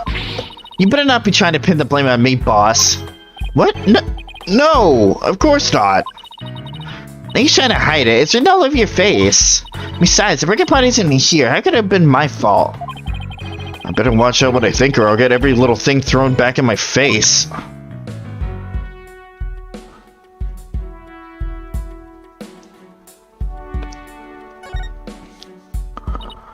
Hey, look at this mark on the floor. What do you suppose it is? That's where we stand when we want to play volleyball with Orla. Volleyball, huh? Yeah, if we stand there, she'll spike the ball right at us. So when Orla spiked the ball at me earlier, that was just one of her tricks? It doesn't mean she hates me? Nah, she wanted to play with you. She loves volleyball. She used to play it with the captain all the time.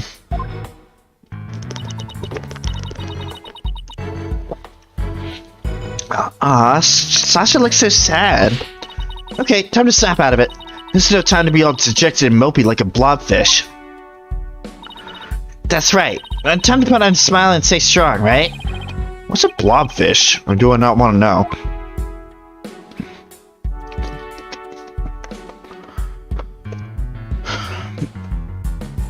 Yeah, that dummy is... Is there anything else that got uncovered? Now we go to around here. think we're good.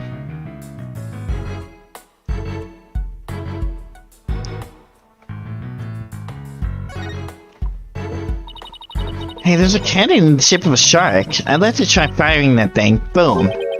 Are those cannonballs supposed to look like fish eggs or something? Huh? But why fish eggs? Why not baby sharks? Think about how crazy it would be. How crazy it would be to have sharks go flying through the air. What's a thrilling life or death struggle as the little tykes fight to stay alive out of the water. I can see it now. The drama, the mayhem, the whirlwind of teeth. Tornado of sharks? Not even Hollywood can conjure up something that insane. Not at all. Not at all. Sharknado doesn't exist. No. That's not a movie that exists.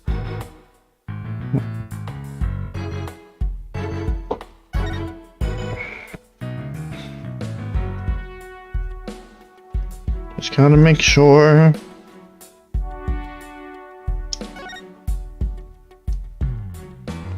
I think we just need to talk to Sasha about the... Wait, hold on. Thought I saw a circle.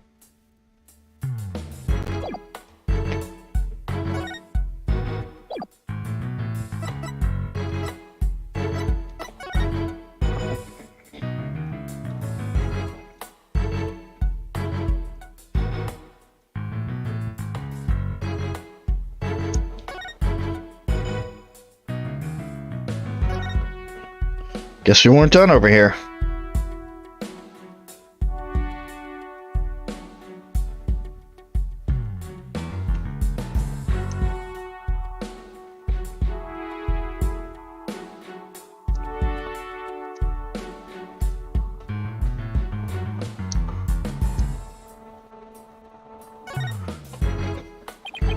What's this? A coin?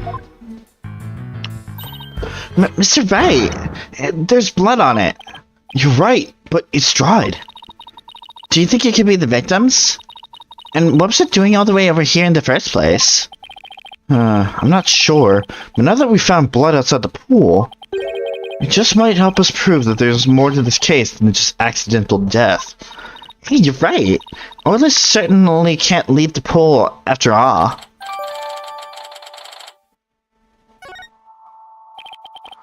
Speaking of coins, take a look at this. There are a few coins around the body here, too. You're right, boss, but where did they go? They aren't here anymore. You don't think somebody picked them up, do you?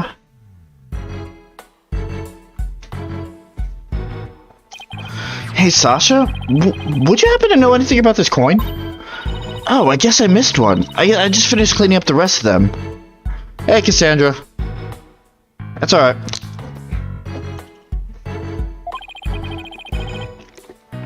You picked up all the coins already?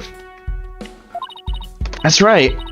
After the police finished their investigation, they gave me the go-ahead. I haven't found them all yet, though. I'm still missing a few. Well, if they aren't if they aren't besides the pool, maybe they're in the pool. Let's go to that ladder over there and take a peek at the bottom of the pool, boss. Alright.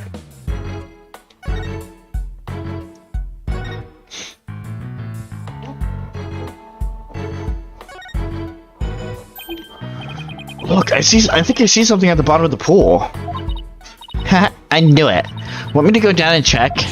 You can't jump in dressed like that. You'll drown under the weight of your clothes. No, I won't. I'm a pretty good swimmer, you know. Be that as it may, that pool's really deep. I doubt you can hold your breath that long. But maybe Sasha can?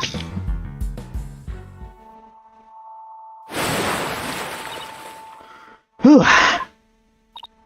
Phoenix, take a look at all these coins I found at the bottom. Yes it is.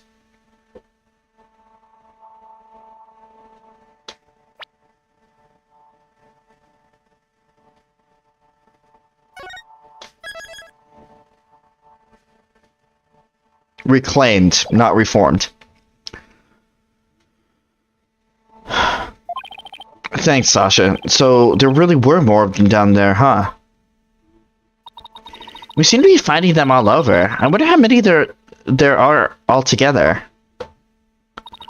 Including the ones I put away, there are 300 of them. They're for the show. Huh. Sounds like they'd be heavy. About 7 pounds, I'd say. A little lighter than a stringfish. Well, I better go put these coins away where they belong. So, 7 pounds coins scattered around the scene, one with blood on it. They have to be related to the case. I wonder how the blood got on that one coin. Wait a minute. Could it be? Remember how Detective Fulbright said that they couldn't find a murder weapon? Well, what if these coins were the weapon? Huh? How could a little coin kill a grown man? Well, one coin by itself isn't much of a threat, but 300 coins together could definitely be used as a weapon. All you'd have to do is put them in a bag. Put 7 pounds of coins in a bag and swung it at somebody. It would make a pretty formidable blunt instrument, wouldn't it? But it would explain how the blood got on this coin. Oh, I get it. If that bag of coins is a weapon, then we can use it to prove Orla's innocence.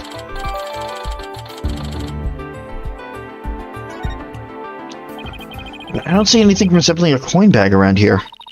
Maybe the killer took it with them. Yeah, it would certainly make it look like Orla did if they did. Yep. Yeah, they do. You know what I think, Mr. Wright? Bloody coin alone should be enough to prove this might have been a murder. I agree. It shows the possibility of a human killer rather than Orla. Yes, this is just what we needed. Let's go start this coin to Detective Fulbright and Mr. Plume right away. Good idea. Let's hope they're still at the pub of danger.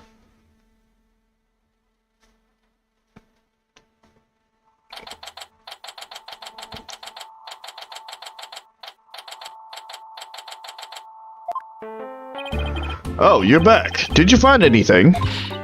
Of course he didn't. Remember, even if you don't succeed, it's the effort that you made that's important. Did he try to console me? Let's start with the evidence we found, the ones that point to a human culprit. Right, because we won't let Orla be put down.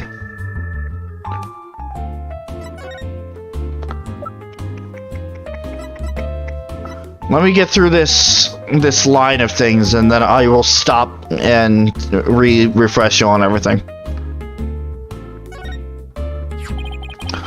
Please take a look at this bloodstained coin.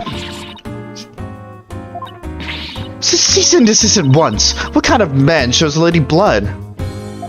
I'm not holding on, Cassandra. I warned you many times. I go on autopilot. It's up to you to catch up. She doesn't have to get so worked up. What are you terrorizing this lady with? Come on now, let's see it. We found this coin besides the orca pool. We did say a large number of coins beside the pool, but not one with blood on it. We just learned that there's 300 of these, weighing about 7 pounds altogether. Now, what do you suppose would happen if a person was assaulted with that many coins? What? So you're saying the coins may have been used on, like, some sort of blunt weapon? If the blood belongs to the victim, then yes, it's entirely possible. But I wouldn't call it decisive proof that the real culprit was human. You wouldn't? Why not? Because there'd have to be something to put the coins in to make them into a weapon. Well, that's something. It's just not going to be enough to pass muster. But I will say that your theory does seem to warrant further investigation. I'll call the prosecutor's office and ask to reinvestigate from a possible criminal angle. You will? Thank you so much. I really hope Detective Fulbright can convince them.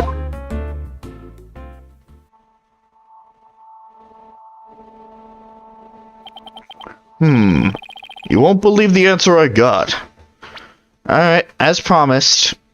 As promised, Cassandra, I will catch you up on everything, even though you could just go back and watch it in the stream. But, since you're here, and you asked a question, I will answer. Damn it, where's the profiles?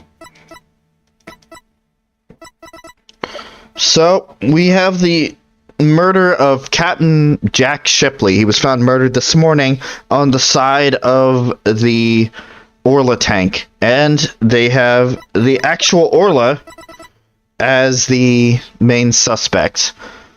And crazy as we are going to try to defend Orla in court, but we need to find enough evidence to make it a murder trial and not a accidental death trial.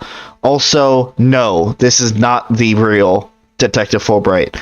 This is still the imposter. I'm not sure how much I can say, because I'm assuming that people are going to be watching this stuff in order if they do watch it. But I mean, it's kind of the crux of the entire arc, so I'm not going to say anything. But the answer to your question is no, Cassandra.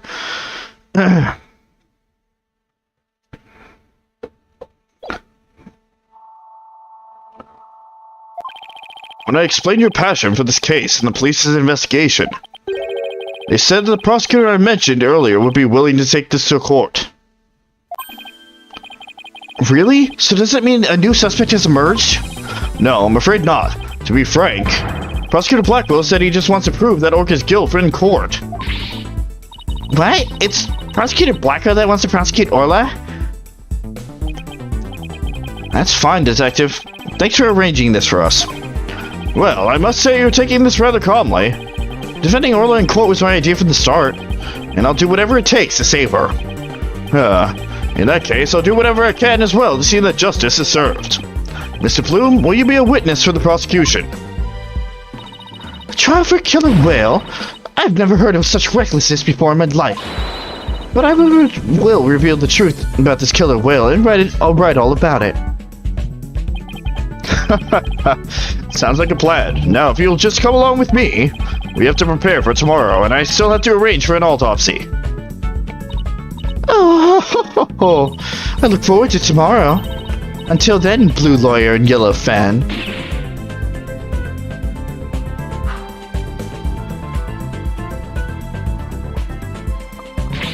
I am not a fan. Well, at least we managed to get the case to go to trial. But how in the world do we defend an Orca in court anyway? To be honest, I'm not really sure myself. Plus, Mr. Plume said Orla bit the victim. This trial sure isn't going to be easy. But I love a challenge. Then we ought to be just fine. Guess I should go over that Swashbuckler spectacular you were watching this morning. Yeah, we can have a formal viewing back in the office. There's nothing decisive against Orla in the security tape, but that doesn't mean much. I'll just have to find a more concrete way to save Orla at tomorrow's trial, or else. To be continued. Trial day 1. Ugh. Excellent. So, we're going to take a short break. I'm going to go grab the laundry that I needed to grab, like, an hour ago. And then we will try to knock out trial day 1. Stick around.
Alright. I'm pretty much back. I just have to check on something real quick.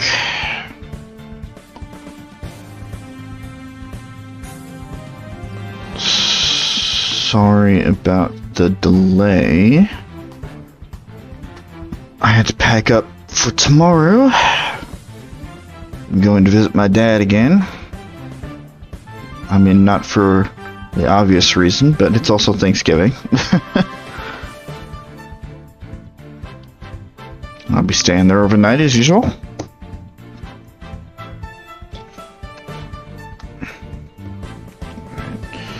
Just getting a few more bites of my dinner and then we will continue.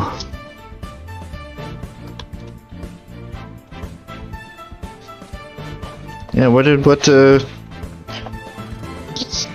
were you going on about over there, Cassandra?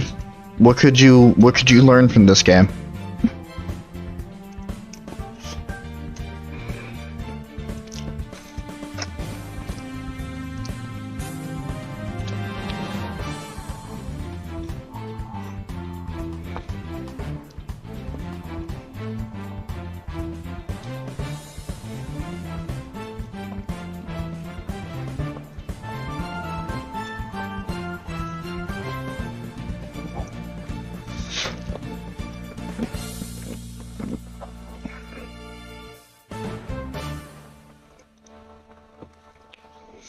All right.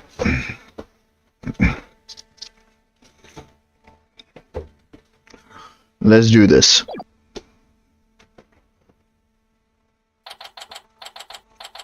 I see.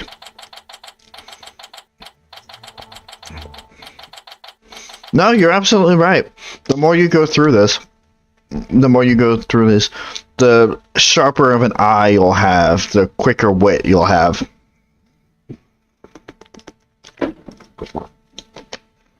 July 21st, 9:21 a.m. District Court, defendant lobby number 3.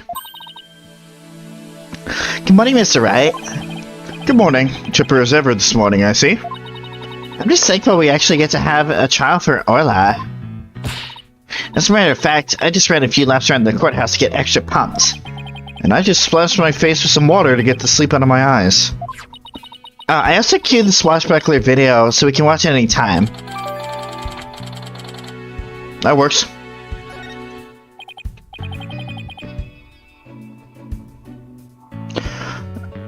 What I'm saying is, like, let's say you go from the beginning of the series. Let's say you go from the first game and you play the series in order all the way up to here.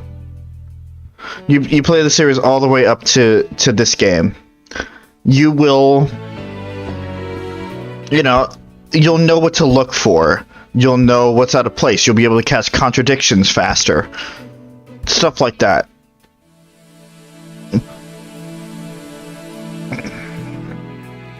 Thanks. It just might help our case. By the way, you have some serious dark circles. Did you stay up late watching this? What? Me? No, I just woke up early, that's all. Guess I need to cover them up. I get ragged on enough as it is by Prosecutor Blackwell. Speaking of being pumped, I'm pretty fired up for this trial too. It's been a while. That explains why your hair is spikier than usual. I mean, look at it. It's all super pokey and prickly and stuff. It's amazing. That was a compliment, right? Good luck, Mr. Nick. I'll be cheering on you from the gallery. From the gallery. Thanks, Pearls. It's been so long. I'm actually a little nervous. Good morning, Mr. Lawyer. Oh, Mr. Rhymes. You came to watch the trial?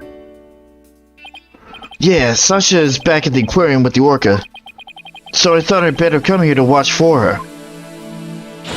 Well, don't you worry. We're going to win for Orla. Is that right, boss? Right. One unprecedented trial coming right up. Here we go. July 24th, 9:30 a.m. District Court, courtroom number 4. Day 1. Court is now in session. All rise.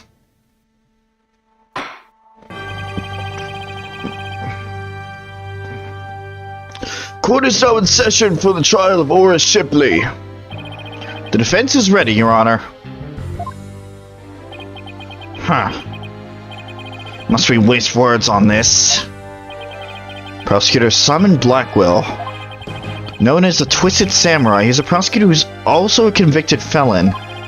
They say he never conducts a trial without his loyal hawk Taka by his side. Mr. Wright, it's been quite a while since I've seen you like that. The lawyer image suits you. You look younger somehow. Thank you, Your Honor. And you look as young as ever yourself. Well, I have to keep up with you folks after all. So, now that we've seen all three, let me explain. So, there was one other thing that I picked up when I was buying the DLC case, because there are actually DLC costumes as well, and that's what you saw the three of them in. Athena's schoolgirl outfit, Apollo's street outfit, I think it's called, and then the classic suit for Phoenix. So I figured I might as well show it off in this trial. By the way, has the defense arrived in court yet? Showing you just your baldness. Did you not receive the memo? The defendant Horace Shipley is an orca at the ship-shape aquarium. An orca?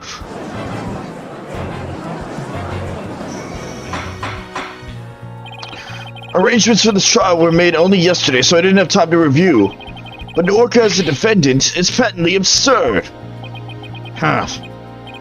Direct your comments to the defense. He's the absurd fellow who insisted on defending the orca in court in the first place. Absurd or not, I will carry out my duty to defend my client. Your duty to defend your crying ads? Don't you mean your crying orca, Mr. Wright? If we are to proceed, we must treat the orca as we would any other defendant. Every soul, be it a man or beast, is equal value. The question is whether that soul is painted black or white. Take Taka, for example. He is as human in spirit as you or I. The real question is, am I in for more pain as always? Orca or not, I suppose the defendant is still a defendant, and I vow to render my verdict fairly and impartially. Now then, Prosecutor Blackwell, your opening statement, if you would. Yep, an orca.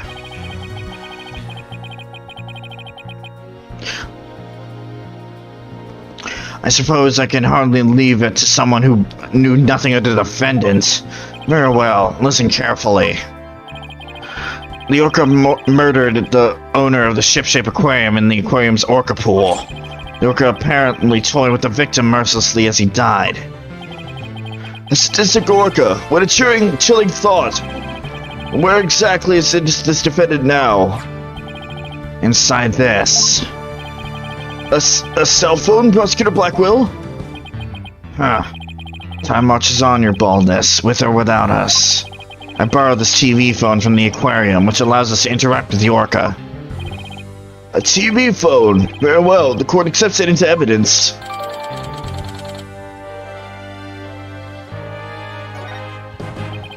We will be able to view the defendant in question on this large monitor.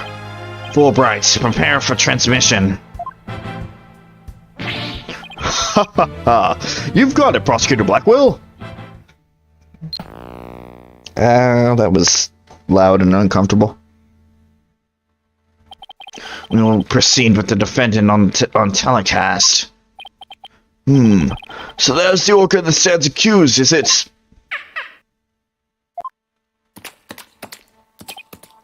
Aw, she's waving her flipper at us. Maybe she's cheering us on. Orla, wish Phoenix and Athena luck. Yum. Oh, it's quite cute, isn't it? And this adorable creature is suspected of killing a man.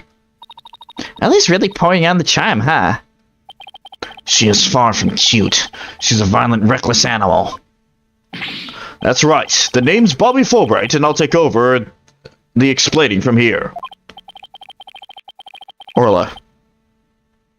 Now, if I could direct your attention to the diagram of the crime scene. Following the report of an orca attack, we the police raced on over to Shipshape Aquarium. There, we found a guest who says she saw the orca and the victim from the visitor's corridor. As the witness was watching, the orca suddenly went crazy and attacked the victim. The orca was the only one there, therefore no one else could have committed the crime. It's not quite finished, but I have a portion of the autopsy report here. Instant death from a brain contusion. There are signs of blunt force trauma all over the body. Can't imagine the terror of being attacked underwater by such a large creature. But attack it did. Prepare yourself for the grisly details, your baldness. The prosecution moves to introduce our witness, Fulbright. You got it, Prosecutor Blackwell. In justice we trust. One brave lady whose fine sense of justice compelled her to speak, coming right up.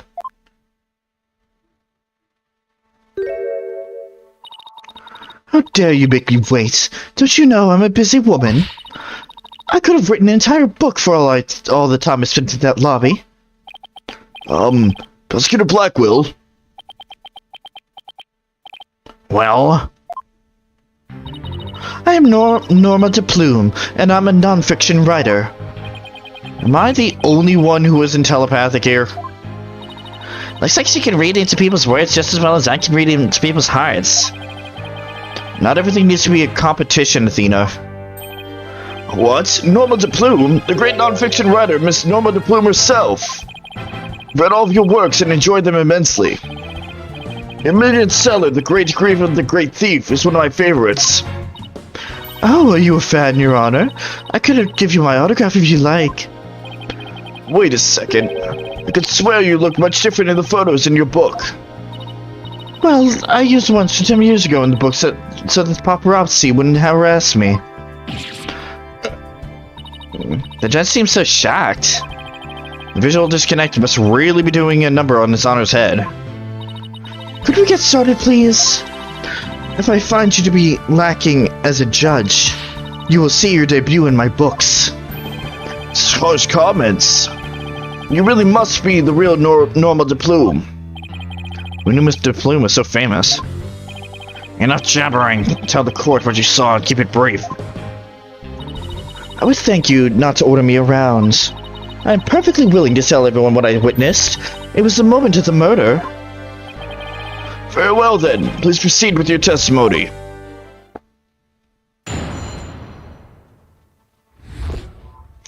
Moment of the murder. I went to Shipshape Aquarium to see the killer whale.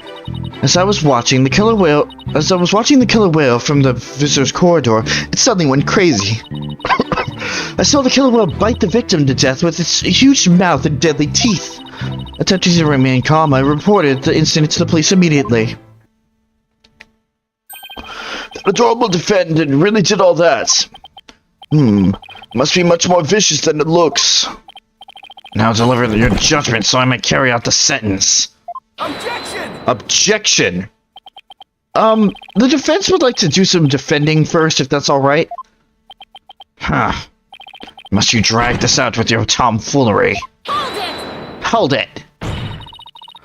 The defense always has the right to cross-examine the witness, you know. A fellow inmate told me just this morning. If you want something signed, all you need is a document and a witness.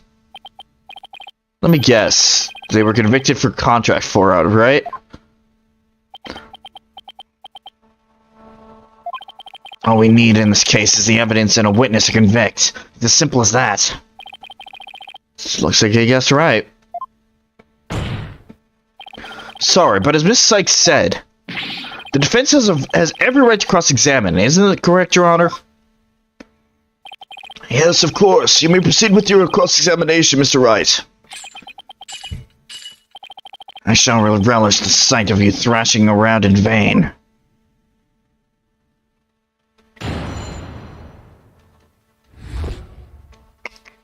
Moment of the murder. As I was watching the killer whale from the visitor's corridor, it suddenly went crazy. I saw the killer whale bite the victim to death with his huge mouth and deadly teeth. I'm sorry, that's not what the autopsy report says. The autopsy says death from a brain contusion. You stupid fucking woman. Objection! It would seem that you are mistaken, Mr. Plume. I beg your pardon? The autopsy report does indeed say death thought to be result of an orca attack. But the actual cause of death is contusion from head trauma, not being bitten. What? But I'm sure the victim was bitten. I don't believe that can be true. The security footage doesn't show anything of the kind. Objection! Objection! Huh. Just as I suspected. I knew you would peek at the footage behind Fulbright's back. Well, what did you expect when you wouldn't play nice and share? But unfortunately for you, the footage you saw was only one small part. Huh? Yesterday, after I decided to take this case to trial, we re-reviewed all the evidence. Taka, the evidence I gave you for safekeeping.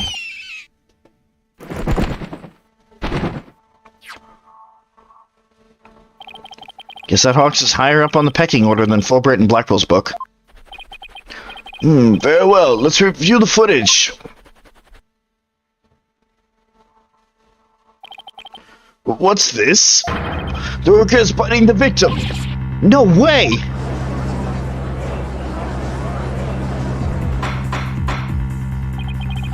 I'd say this appears to be very damning evidence. Court record. No, I can't believe Orla really bit him. And there's more. Look at this. This photograph was taken while the body was being examined. There seems to be a strange bruise on the victim's right wrist. I'll have the crime lab examine the bruise and calculate its relevance to the case in hand. What's important right now is the evidence that points to the orca as the killer. Look to the left side of the body. See the orca's tooth marks in the victim's clothes? Yes, they do appear to suggest that she did, in fact, bite the victim.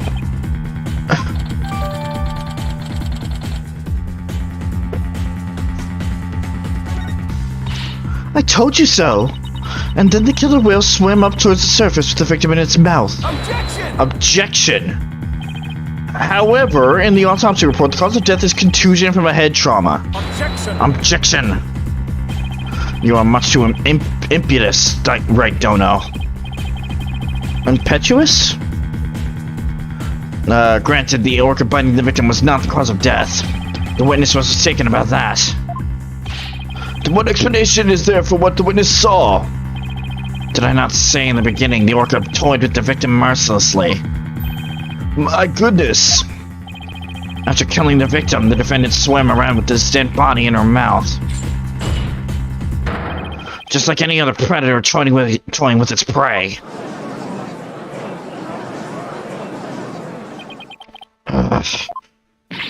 Mr. Wright, the hearts of the people's gallery are something filled with fear of Orla.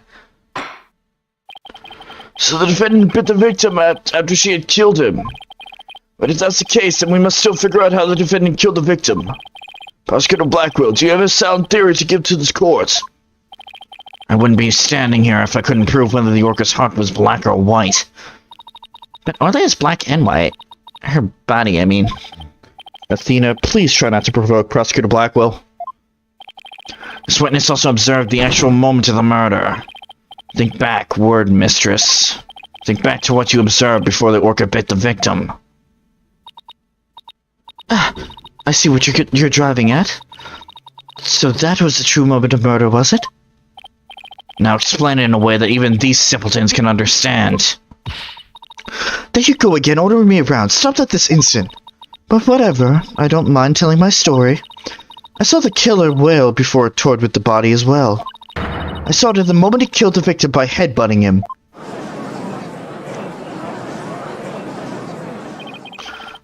Orla killed the victim by headbutting him? That's right, it rammed the victim over and over again. Recall that the autopsy report said there were bruises all over his body. Recall as well how persistent the defendant can be when she is attacking her prey. And we all just saw the killer whale headbutting the victim in the footage, don't forget. That footage backs up Mr. Plume's testimony. But there's also something very important it does not show. Now do you see what a menace this killer whale is? Objection! Objection! I'm sorry, I can't allow your testimony to stand unchallenged. Looking at this footage, the orca certainly seems to be headbutting something. But you'll note that the something is not the victim. Oh, what? I want to look away, but I can't. Even if it was the victim, you couldn't have seen him from where you were, could you? What? Oh, well, I suppose not. Mr. Plume, did you actually witness the victim getting headbutted by the defendant? Let's see. Oh, I remember now. As I recall, a rock in the shape of a skull was obstructing my view. So you're admitting that you couldn't see the victim? Yes, I suppose I am. However, immediately after the headbutting, the victim came floating up. He came up from behind the skull-shaped rock and his body was all limp. What else could I think except that the killer whale was headbutting the victim? Objection! Objection! But if you didn't actually see the moment of the attack itself, then it's pure conjecture. Objection! Objection! Must I do everything around here? How dare you speak so rudely to me? There's no need for hysterics. Clear your mind and recall how you reached your conclusion. Though you couldn't see what the orca was attacking, you didn't need to, did you? Because you knew she was behaving exactly as she had only 1 year prior. Oh. 1 year ago. That's right. Yes, that's it. That's how I knew the killer whale was headbutting the victim. I'm sorry, but could someone explain exactly what happened a year ago? If you must know, a very similar incident occurred only last year in which the defendant murdered her trainer. What? The orca murdered her trainer, you say? What? Is this really true? This is not looking good for us. It's all in this book. That book, The Killer Whale. It's Mr. Plume's latest work. I was just thinking of picking that up.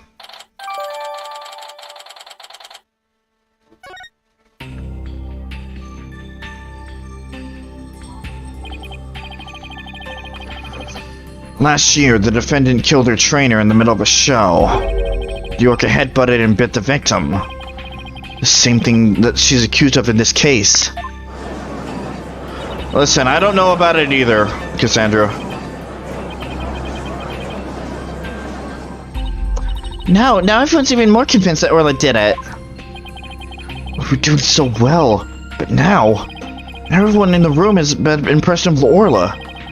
I want to think she did it, but it's hard to keep on believing that in someone who can't even tell me your side.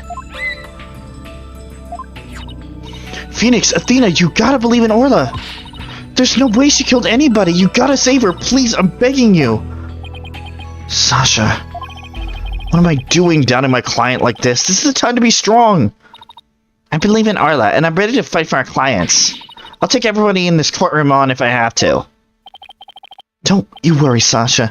Don't you worry, Sasha. We won't give up on Orla. We'll defend her to the very end. Thank you. Thank you, both of you. We are Orla's lawyers. Who else but us can save her? We can't give up on her now. Huh. For an instant there, you were afraid of the orca, weren't you, Wright Donnell? When you saw the photograph of the victim from a year ago, you turned paler than me. You saw right through me. It's obvious you have neither the guts nor the determination to defend the orca. It's true that Orla can't speak, and I don't know her thoughts. But there's a certain someone who believes in Orla with all her heart. I respect the trust she has in Orla, so I'm willing to believe in Orla too. Huh. What do you know, and what do you know about orcas? Nothing, that's what.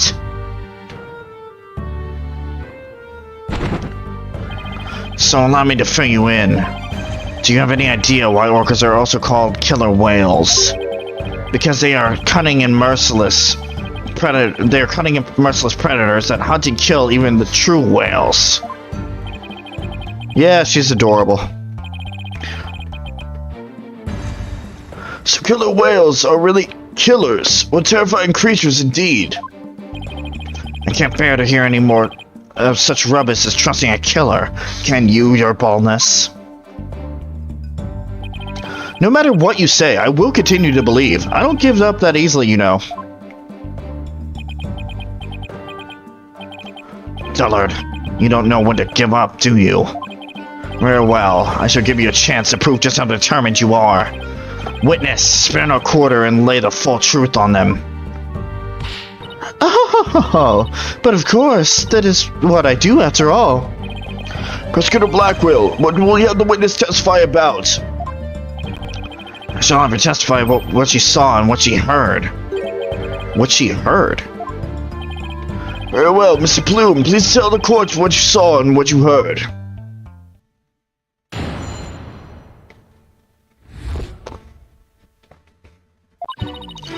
The killer whale's behavior was exactly the same as a year ago. As I approached the pool, the killer whale suddenly started singing. I was calm when I saw it start to headbutt. But when the pirate hat of the victim came floating up, I let out a scream. So the orca displayed the same behavior as the incident a year ago.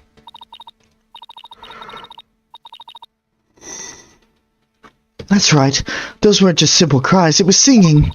As I approached the pool, the killer whale suddenly started singing. It kept headbutting while it sang the swashbuckler spectacular song.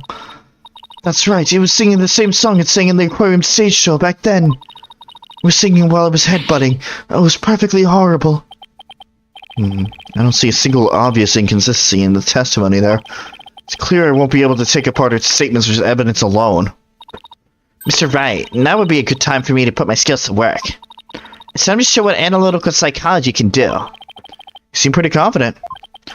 Let me guess, you notice a contradiction between the testimony and her motions? You bet I did, and once we expose it, we just might be able to crack her. Nah, scratch that. Make it, we'll definitely be able to. Then let's give your knowledge of analytical psychology a try. You got it, boss. A complete analysis of Mr. Plume's part coming right up.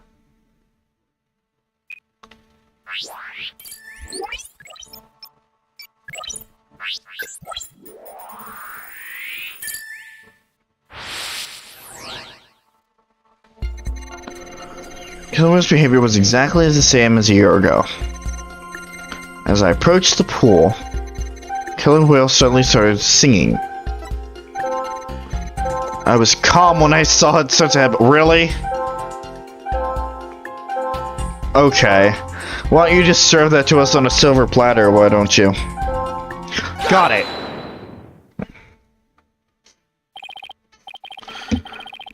Mr. Plume, Orla really frightened you with her headbutting, didn't she?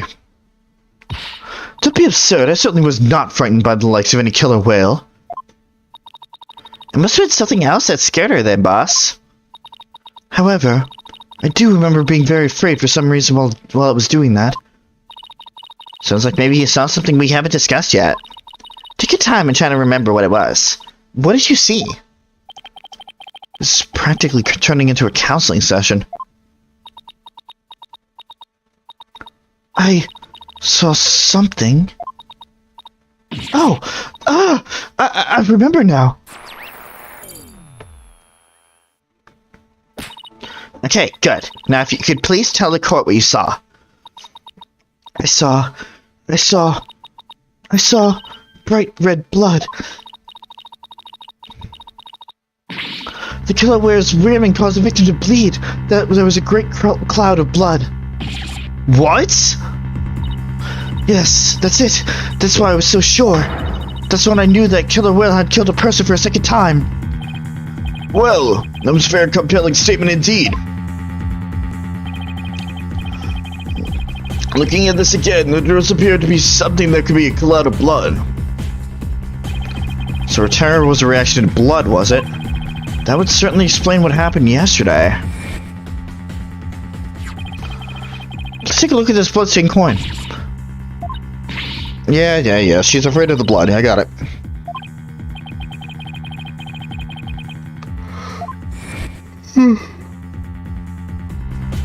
Excuse me.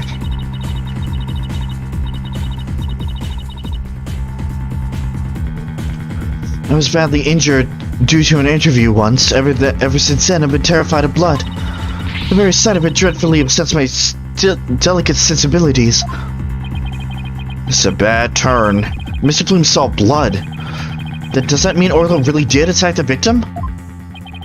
It would appear that orcas are even more vicious than I am. So, how does it feel to be thoroughly rammed by your own cross-examination, Wright Dono? What do we do now, boss? Ugh. This just when he was not at all what I expected to hear. Wait a minute. There's still some discord left in Mr. Plume's heart. What? You mean there's more? Yes, but there's no telling what it is. It could be something even more damaging.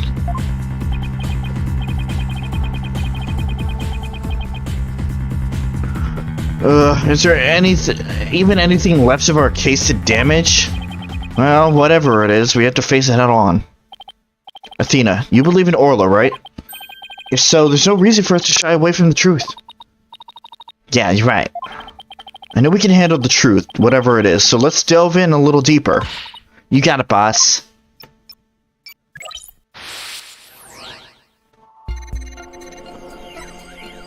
Let's approach the pool.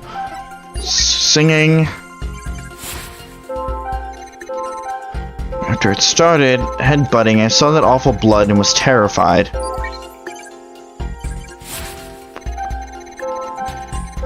When that pirate hat came up, you were less upset when you saw the pirate hat? Interesting. Got it. Huh? Her fear appears to lessen here at this statement. Mr. Plume, were you afraid when you saw the victim with blood coming out of him? That's a very good question. I was shaken after witnessing a murder, yes, but then the blood seemed to disappear. Disappear? And what do you suppose that was? Simple, it was because of the pirate hat. After the killer whale put the hat on, the cloud of blood disappeared. Objection! Objection! And how exactly does that work? How should I know? I'm just telling you what I remember, Blue Boy. Wait a minute. From who was this blood that the Plume actually coming from? If the pirate hat covered up the blood, it could have only been Orla. Take that! Consider this. Maybe the one who was bleeding wasn't the victim. I beg your pardon? What kind of ridiculous nonsense is that? There was no one else in the pool besides that victim. Oh, I wouldn't say there was no one else. It is an orca pool after all. What?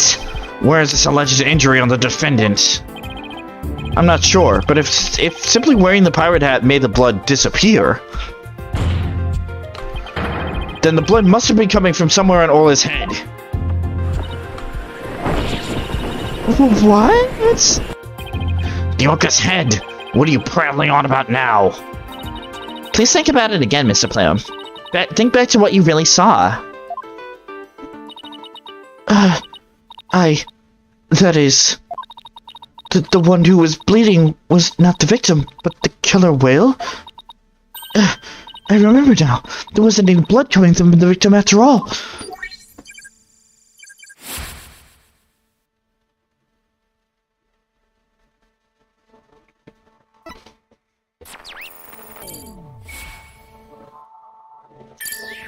Bye-bye. We did it. Analytical psychology got us what we needed from her. Yeah, Orla's adorable. And yeah, that's it. Orla's adorable. That was a huge help, Athena. It was also pretty dicey for a while, though. Well, this is a surprise. The blood the witness saw was the defendants, not the victims. That is correct. And since there was no blood coming from the victim, there's only one thing we can conclude. That what Mr. Plume witnessed was not the moment of the murder, as she claims. Objection! Objection! I thought you were unarmed, but it turns out you were concealing a sword all along. Nevertheless, it is far too dull to cut to the bone. Meaning? I grant that what the witness saw was not the victim's blood, but it proves nothing. After all, being rammed doesn't always result in a wound that bleeds, does it? Death from internal hemorrhaging is also a possibility. Ugh, here's a point. If you wish to challenge me to a duel, you'll need a sharper blade than that, right, Dono? I demand evidence that proves the witness did not see the moment of the murder. There must be something. Think, Phoenix. If I'm correct, then the victim's death occurred before the Plume saw it. The victim was already dead when Orla started her headbutting. Then that would mean he died sometime before Mr. Plume was watching her. The events Mr. Plume witnessed took place at around 10:10 a.m. I must have something here that can tell us about what happened before 10:10 a.m.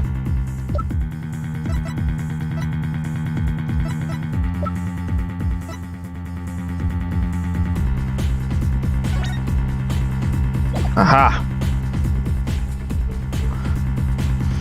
Take that.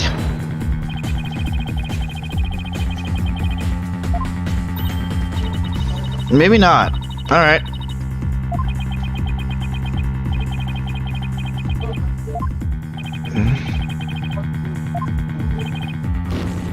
Okay.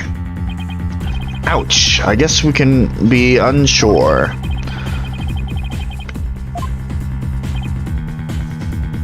Well, not so far off the mark. Fuck you.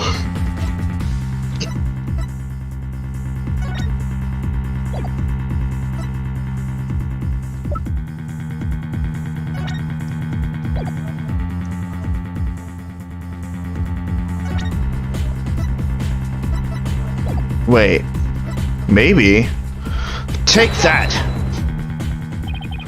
We've only seen the footage from 10:09 to 10:10 a.m., which means there's still footage going further back than that we need to check.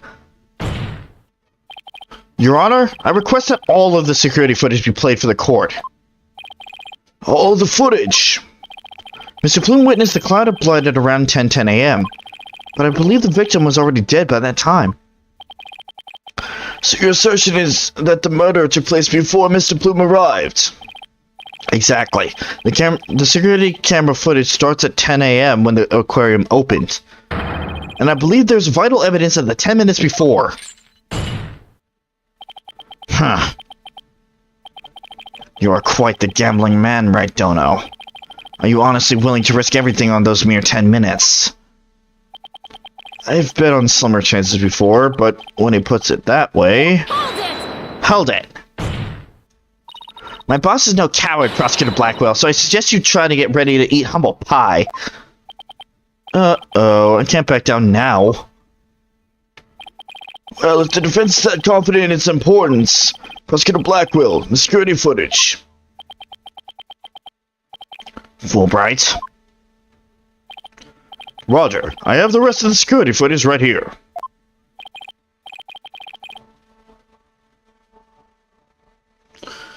As I said before, Cassandra, it's okay. I've been with this series for quite a while now, so I know exactly what to do. Plus, you weren't here for the entirety of the investigation, so... Very well, please play it for the courts. Please have something for me. This is what it looked like at 10:10 a.m. The witness can be seen here. Alright, I'll just back the footage up to the beginning now. 10:09. 10:06. It appears Mr. Plume hasn't arrived yet at this point. Gotta see if I can find something from before this point in time. 10:03. 10 o'clock.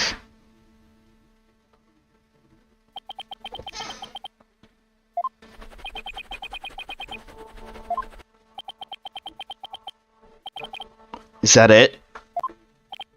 Yep, that's all the footage there is. Well, Mr. Wright, did you see what you were looking for? But we got nothing. Huh. Well, Miss Wright don't know. Those were the 10 minutes you placed your bet on. Did you see anything of significance? Did I see anything important? I better think about this carefully. In the footage, we see...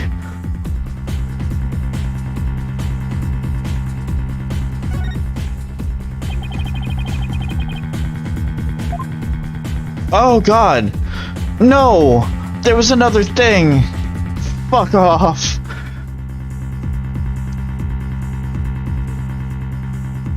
Oh, I'm locked in now. Well, I might as well look.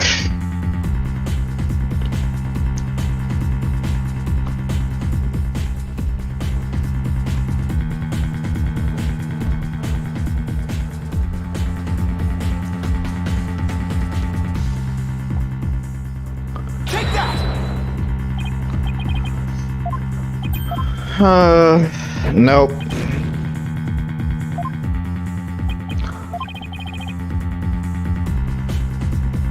Oh, wait a minute.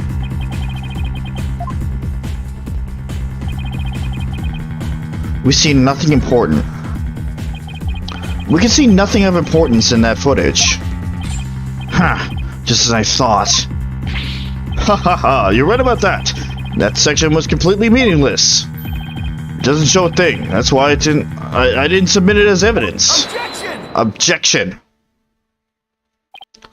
No, it's just the opposite. Huh? What do you mean by that? In this 10 minutes of footage, something important that should be here isn't there. This is Fulbright. This footage should have been submitted as evidence. What? Are you questioning the way I carry out my duty to justice? Mr. Wright, explain yourself, please. What is this important thing that you say should be in the footage but isn't? I don't know.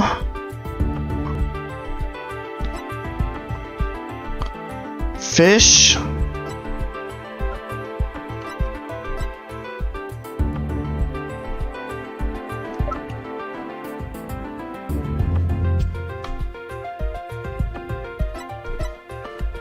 Recording of a performance.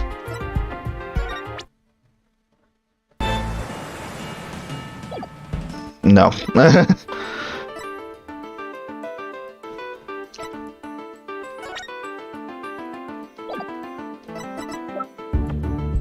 Take that?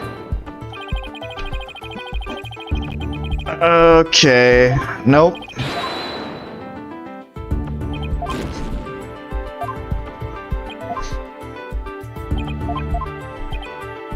Wait, crap.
Captain wasn't dead yet.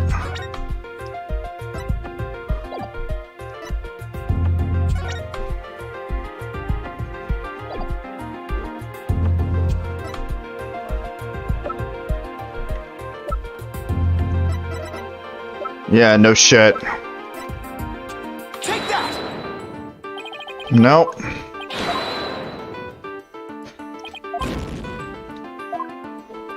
I'm actually stumped. The victim was alive. There should be something we see in the footage.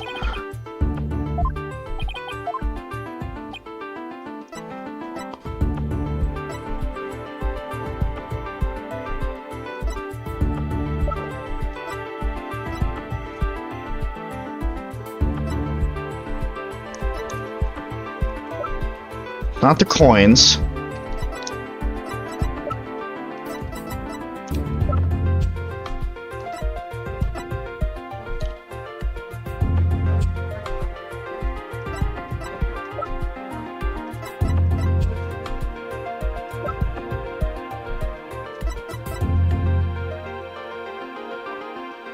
Take that! No.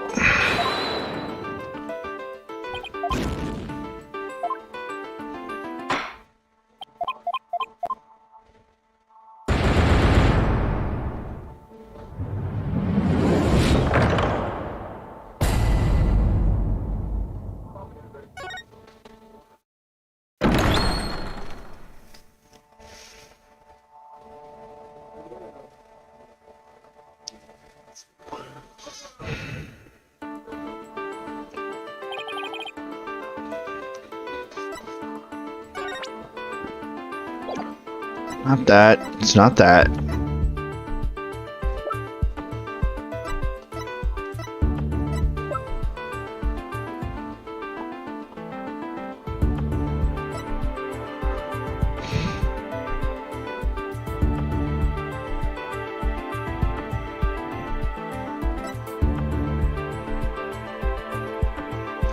Damn it, I wish I could see the fucking footage.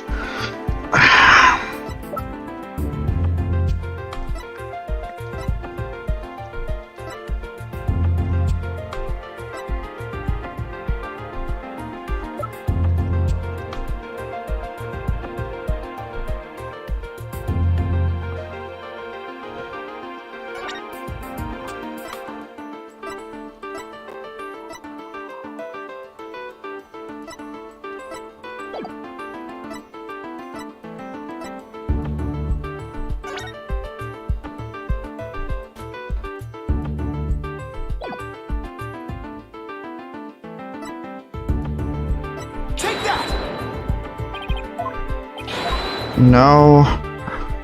Second floor, not first.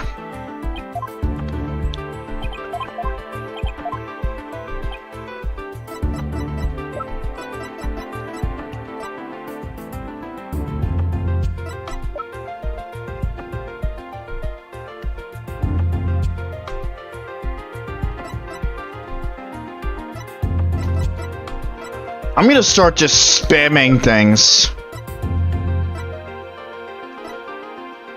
I'm gonna feel really stupid, but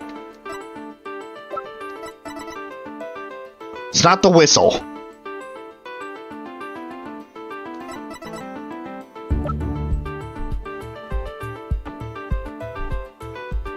It's not the whistle. Take that!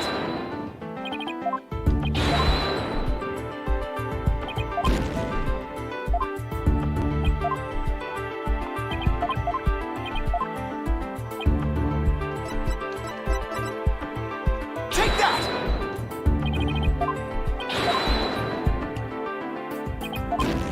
Cassandra, you're not helping.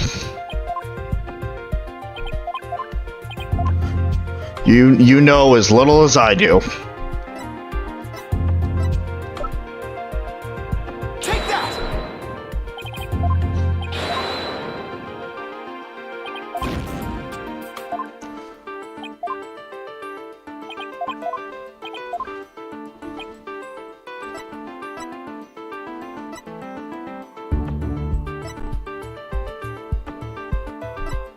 Take that!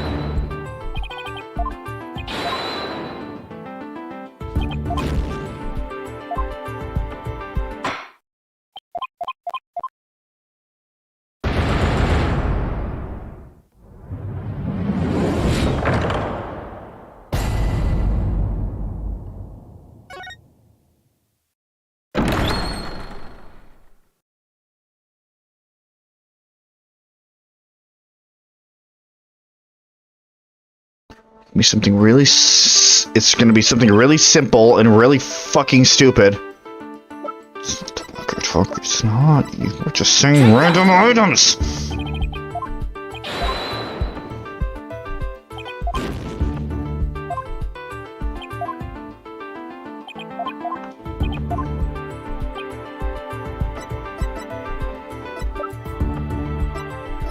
Fish, not the walkie-talkie, not the calendar, not the coin, not the video. TV phone.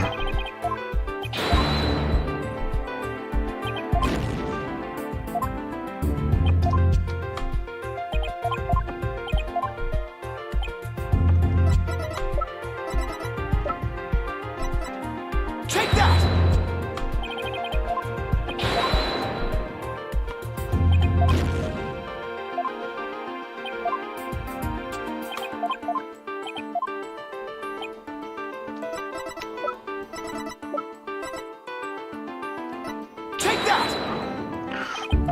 I'm just gonna blow this. I'm just gonna blow this again so I can get a full bar.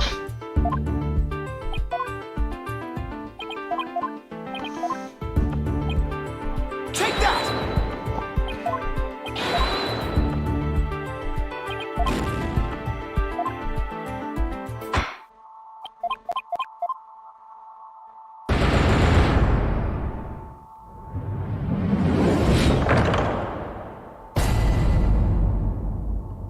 Yeah, she's been deemed guilty 3 times. I fucking get it.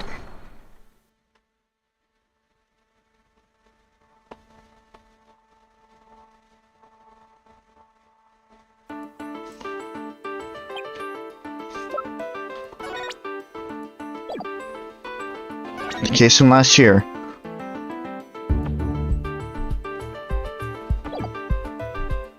Yeah, you think you do? You think you do, Cassandra? After doing the same thing that I did and just saying random items that you think it might be there? Take that!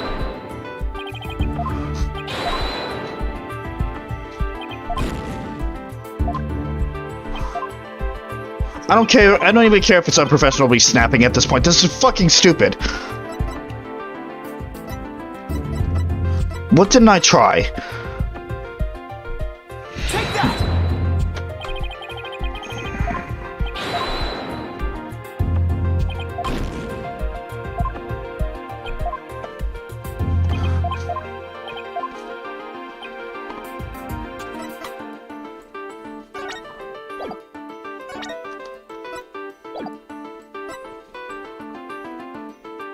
It's not there. It's not the whistle.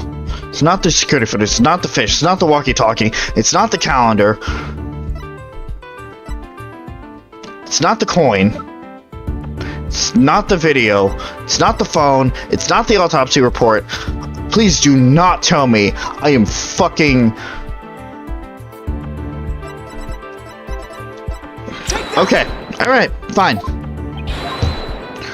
I really didn't want to have to do this. But apparently, I'm just putting my foot in my fucking mouth.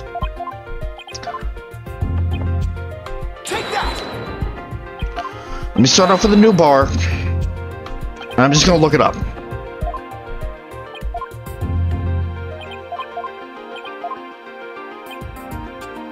Take that!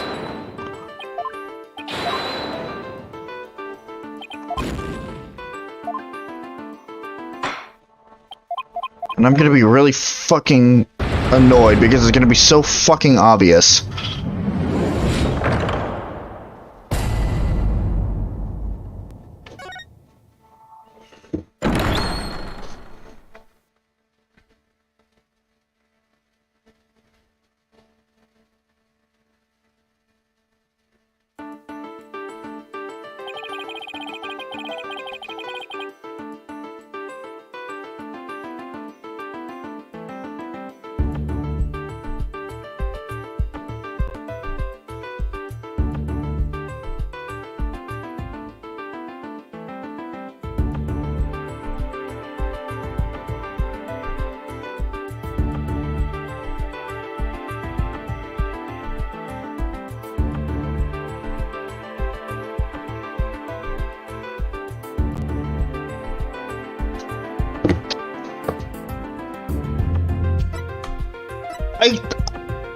I could have sworn I already presented the body of the photo.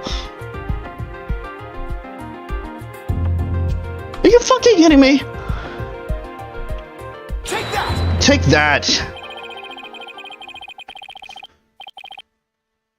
I'm looking at the... Here we go again. Here we fucking go again. With the game doing that stupid thing of... Oh yeah, you have it right, but you're a few steps ahead, so you're wrong.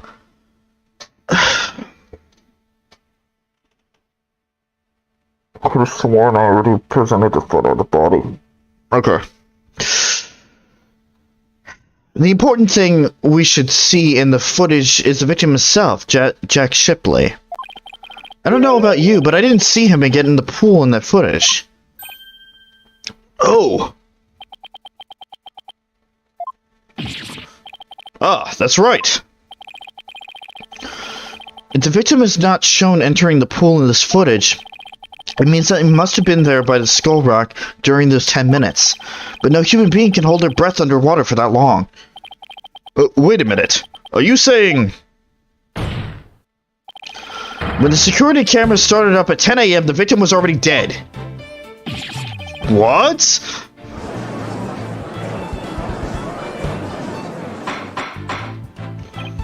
Order in the courts. You did help, Cassandra. Thank you. If that's the case, then when was the victim murdered? I don't know, Your Honor. But we now know it had to have been sometime before 10 a.m. Therefore, this footage can no longer be called decisive evidence against my client. But there's no one else who could have killed the victim. Not necessarily. The defense believes that the true culprit may have been human. And we have evidence to back up our theory as well. Do you now? I would be very interested in seeing this evidence. The defense's trump card, the thing that we found during our investigation yesterday. I wouldn't so far as to call it decisive, but now's the time to play it. Well, Mr. Wright, please submit your evidence. What evidence shows that the crime may have been committed by a human? That bloodstained coin. Take that! What's this? A coin? Yes, a fake coin used in the Aquarius Pirate Show. We found it beside the pool. This coin is quite possibly the real murder weapon. This tiny little coin is a murder weapon? Mr. Wright, if this is another one of your bluffs... Huh. As they say, the bolder the presentation, the less confident the solicitor. This is no bluff, and this isn't the only coin. There are 300 of these coins altogether, weighing about a total of 7 pounds. This one just happens to have blood on it. Did you have the blood analyzed to see who it is? Not yet. But there were coins scattered all around the body, and the victim had a head wound. Taking these things into account, I believe this has to be the victim's blood. So to put it together, we have about 7 pounds of coins by the side of the pool, one of them with a blood stain on it. I think the answer is pretty clear here. Your Honor, the defense proposes that the victim was killed beside the pool. The side of the pool? But if the murder took place there, it would be difficult to say the orca did it. I realize you were trying to defend your client, but that theory is preposterous. How could 300 coins possibly be made to hit someone all at once? It'd be pretty easy if they were in a bag or something of that nature. And so where's this bag the coins were in? Unfortunately, Your Honor, we recovered nothing of the sort from the scene. It's possible the culprit took it with them. They took it? The true culprit used the coins as a blunt instrument to commit murder. They then threw the body into the pool before the security cameras started up. And then they left, taking the bag of the coins were in with them. They got rid of the evidence that points to a human culprit to pin the blame on Orla. That was brilliant, Mr. Wright. You found a way to introduce the possibility of a human perpetrator. Yeah, somehow. Let's hope my luck holds out. I wonder why Prosecutor Blackwell hasn't said anything. Possibility of a perpetrator other than the defendant has not been suggested. But if we hold this possibility to be true, then what did Mr. Plume witness? That's right. I saw the killer and whale attack the victim, just like it did a year ago, singing a song. Huh. I guess there still is that. Even when somebody else is the culprit, Orla's behavior still seems pretty bizarre. I wonder why she was doing the same things she did a year ago. But are they really that bizarre? What do you mean? To explain the inexplicable, all we have to do is turn our thinking around. Turn our thinking around, huh? Sounds good to me. Time to give the old turn my thinking around method a try. Instead of trying to figure out why Orla did the same thing she did a year ago, I should consider the results that were produced by her behavior this time around. Orla sang a song, did some headbutts, and bit the victim. If the real culprit wanted to shift the suspicion onto Orla, then why they would have needed to give people a reason to think Orla did it in the first place. Mr. Wright, as your lawyer, how do you explain your client's actions? I believe we should think of it this way, Your Honor. What kind of effect did Orla's actions have on the case? Very well, then why didn't you explain it for the court? How did the defendant's actions affect the case? It created a witness. Mr. Plume focused her attention on the orca pool because she heard the song. The orca's act of singing a song created a witness. Created a witness? Isn't it possible that fabricating a witness was the real culprit's true intention? After all, Mr. Plume witnessed two things. She saw the Orla headbutting something over and over, and she saw the orca bite the victim. Those two actions of the Orla's might have been the real culprit's plot to make the witness think the orca was attacking the victim.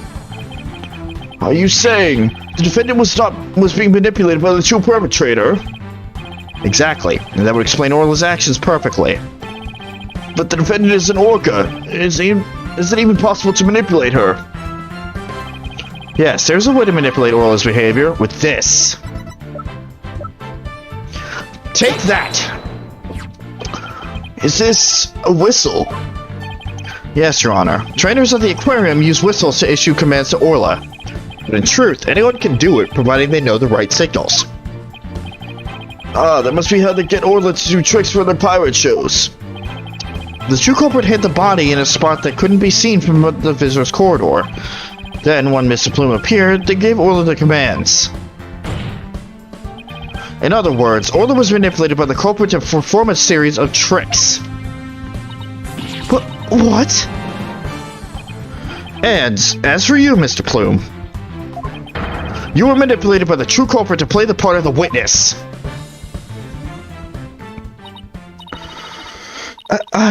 Nora de Plume was set up. Nora de Plume, writer extraordinaire, was used? No. No.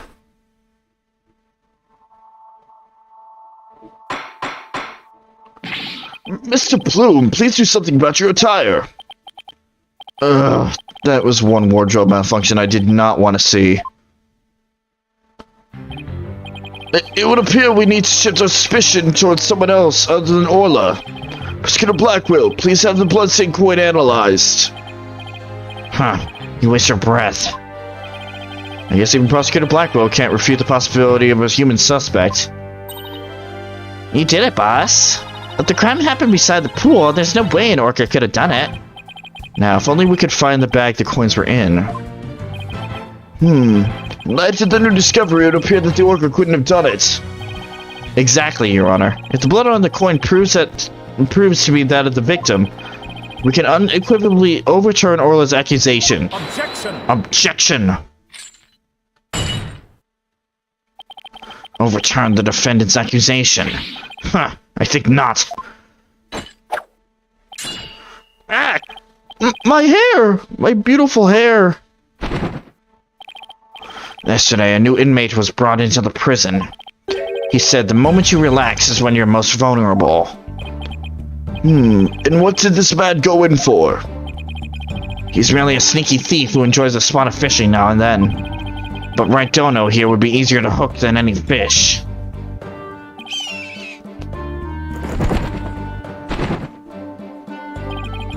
That hawk sure does love the judge's head. What's this? The coin from before in some sort of bag. A bag? I don't think I'm gonna like this. This is the coin bag the 300 coins are in. I believe you were looking for this. How did you get that? I never said we didn't find it at the crime scene. The bag had blood on it, so naturally I had it sent to the crime lab. And? Does the blood belong to the victim? It does indeed, as does the blood on the coin. I knew it. So the blood on the coin did belong to the victim. The bag was open and the coins had all been spilled out. But the bag alone wasn't proof enough to say that it wasn't used as a murder weapon. It was. However, thanks to the defense and the coin, I'm more than satisfied that it was. Prosecutor Blackwell, are you conceding that the true culprit committed the murder with the bag of coins? I should concede that the victim was put in the pool after his death. However, even with the bag, it doesn't change the fact that the orca killed the victim. What? How can you still suspect Orla? You said that the true culprit manipulated Orla's behavior, but Orla isn't the kind of orca that would let someone control her. If anything, Orla used the victim's behavior against him to murder him. What? But... Are you arguing that the orca manipulated a human being? Huh. To prove it, I've summoned another witness. Marlon Rhymes. Take the stand! Marlon Rhymes is a witness?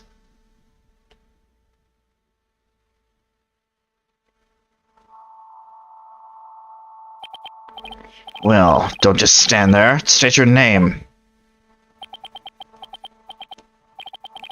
I told you I didn't want to be a witness. I thought one witness would be quite enough to prove the defendant's guilt. But apparently Red Dono won't be satisfied until every stone is turned. Well, son of a... Alright, fine. If I gotta talk, then let's get this over with. Mr. Ramson seemed like a willing witness. I wonder what Prosecutor Blackwell is going to have him testify about. So, could we have your name and occupation for the record, witness?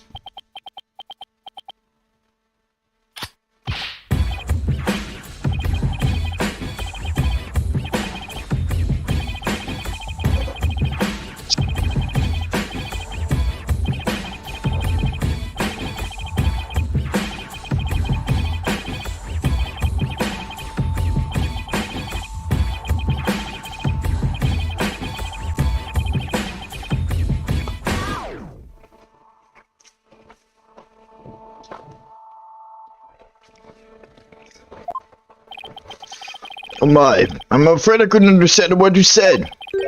Is that flip-flop music young people nowadays like?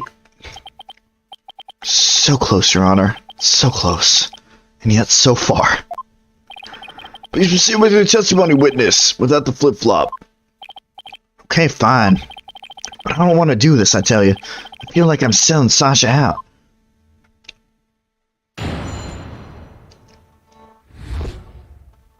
The man manipulating Orca.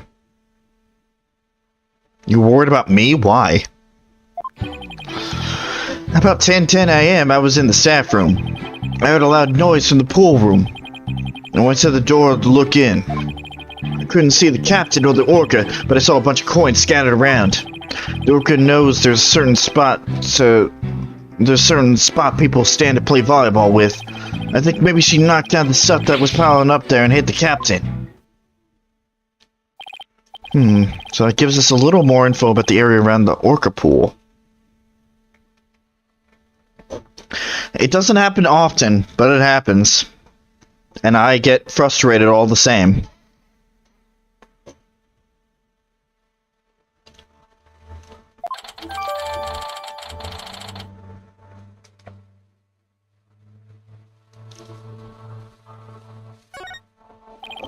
The defendant made the stuff fall down. Overturned crates and assorted props were scattered all over the pool room floor. There was no doubt that it was Orca that caused the mess. It was the Orca that caused the mess. But could she really have done that from within the pool? Huh. As I said, the Orca is the only one that could have performed such a feat.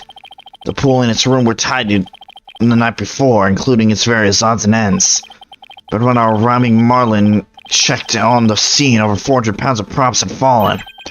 To move it all in one go would challenge even the brawny prisoner in the cell next to mine.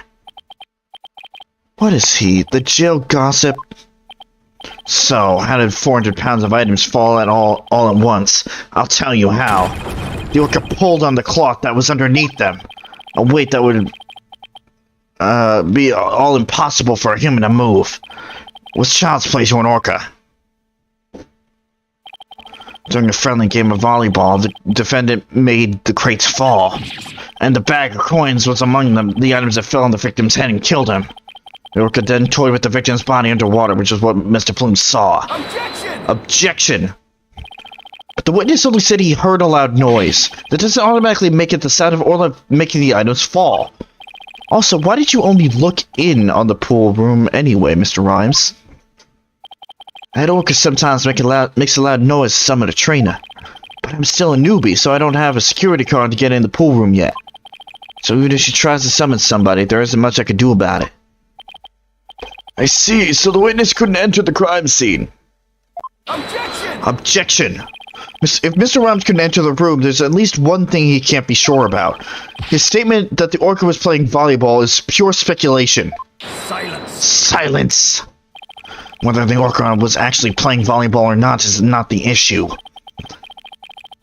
The traces of Orca's saliva were found on the cloth that was underneath the crates. The important point is that the Orca is the only one that could have moved the items. Ugh, I have to discredit that statement somehow.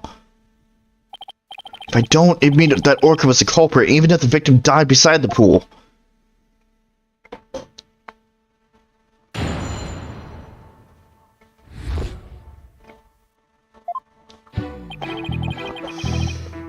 I was in the staff room. I heard a lot of noise from the pool room. So I went to the door to look in. I couldn't see the captain or the Orca, but I saw a bunch of coins scattered around.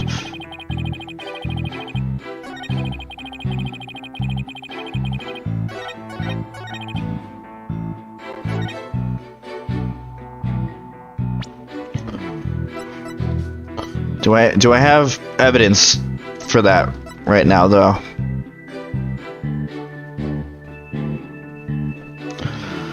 Objection! No, you weren't, you lying son of a bitch. You say you were in the staff room, but is that really true?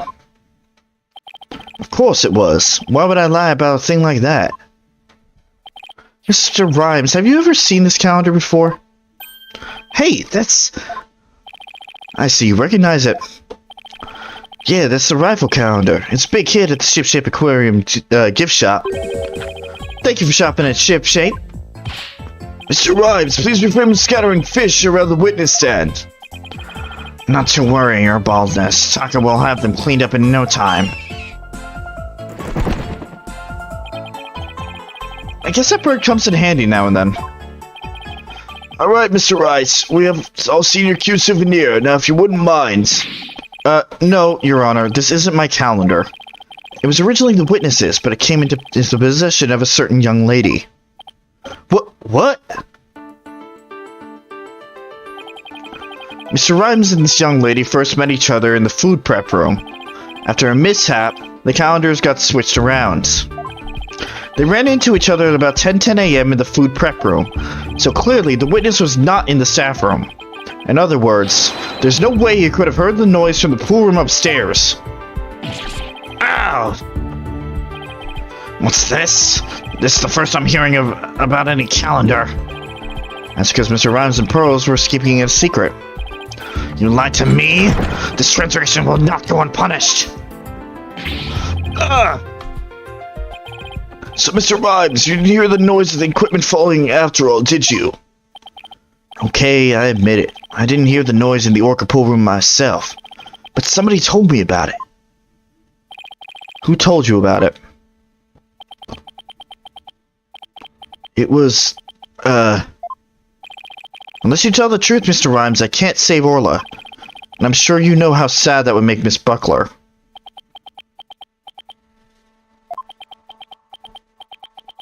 I heard about it from Sasha. What?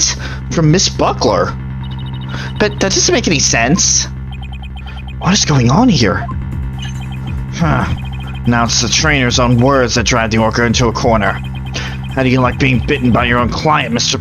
Wright Dono? I certainly didn't see this coming. What perfect timing. There was something I wanted to ask Miss Buckler about the orca. The prosecution calls the trainer, Miss Sasha Buckler, to the stand. Yes, I suppose it would be a good idea to hear what the orca's trainers has to say. I don't know what Sasha's going to say, but I'll just have to meet her head on, whatever it is. We will take a 20-minute recess while the witness is summoned. To be continued. Right now!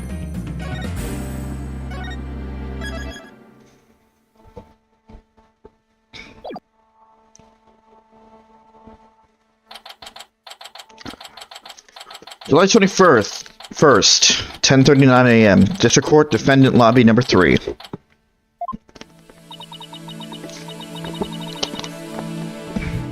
Mr. Wright, are you going to cross-examine Sasha? I guess I'll just have to ask her about the noise from the stuff falling down. Mr. Wright. Mr. Rhymes, why did you lie? I didn't want Sasha to have to appear in court. I thought if anybody had to testify, I should be the one to do it for her. But why would you go to all those lengths? Did you see the entry for the 20th on that calendar? The note about the reading about meeting the captain at the orca pool. Yeah, I found that calendar in the nap room. I think it's probably Sasha's. What? Then that means...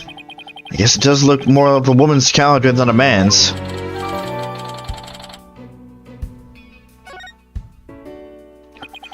I didn't want suspicion to fall on Sasha. Mr. Wright.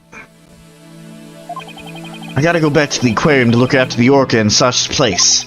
I'll be rooting for you on the other end of that TV phone. Please take care of Sasha. Okay, we can't let Prosecutor Blackwell get the best of us. Time to refocus. You're right. After all, we're the only ones who could save Orla. You want to help more? You can certainly try, Cassandra. I'm not going to stop you.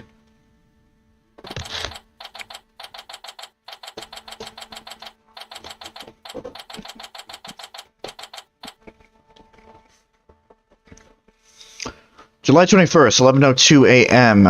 District Court, courtroom number 4. Court will now reconvene.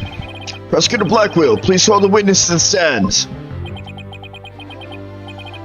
Again, you waste your breath.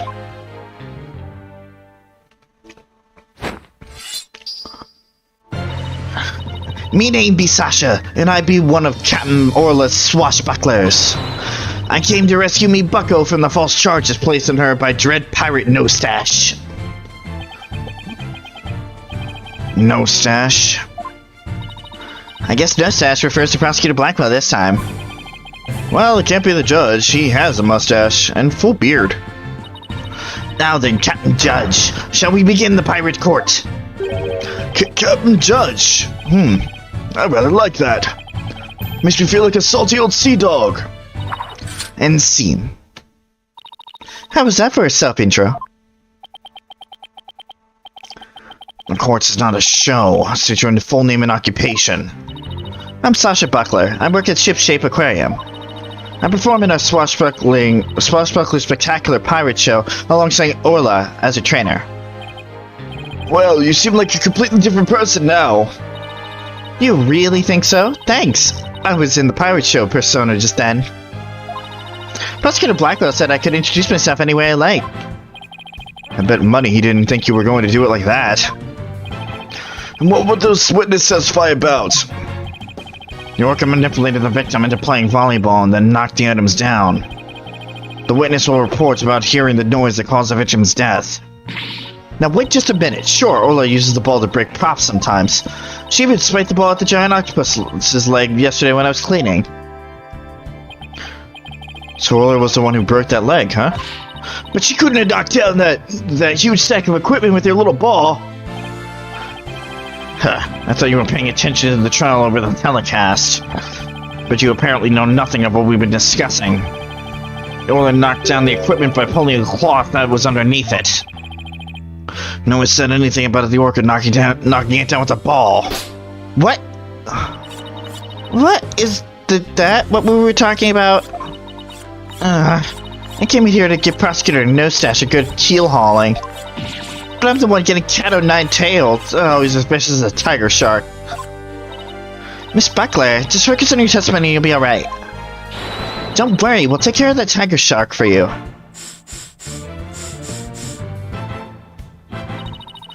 Thank you, Athena. Okay, I can do this. My testimony will be phenomenal.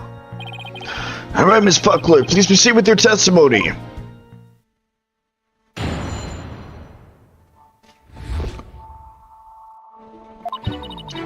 I admit I heard Orla summoning me with a loud noise, but the aquarium guest scream I heard over the walkie-talkie was more urgent.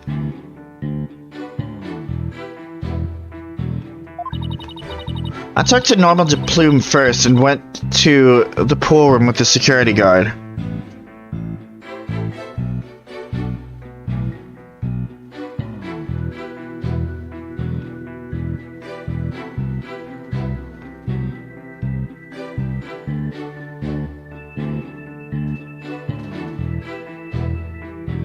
Okay, Cassandra, don't do that. I know you're looking at a walkthrough,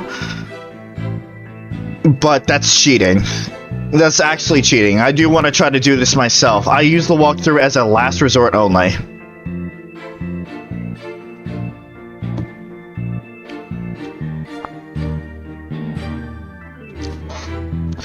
I talked to Nora de Plume first and then went to the pool room with the security guard. The equipment was everywhere, and the captain was lying in the middle of it all. Her story doesn't seem much different from Molly Rhymes' testimony.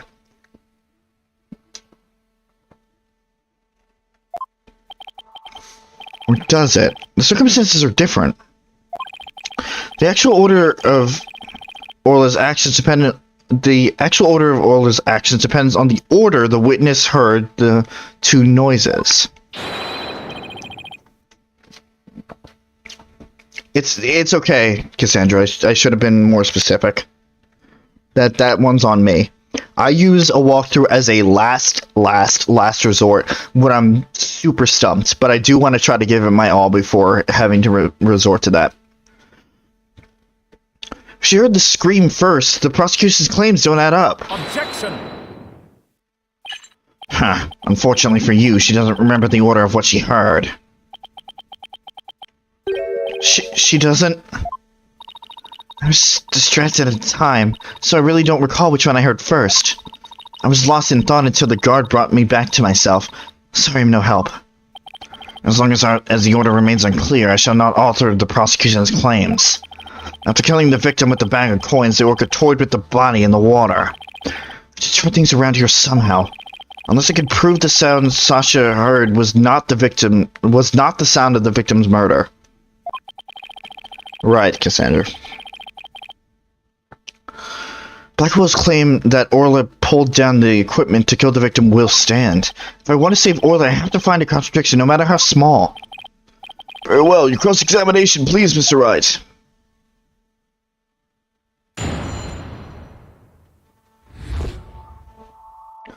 Hearing the noise. I admit I heard Orla summoning me with a loud noise. But because it's up there, I will take the advice.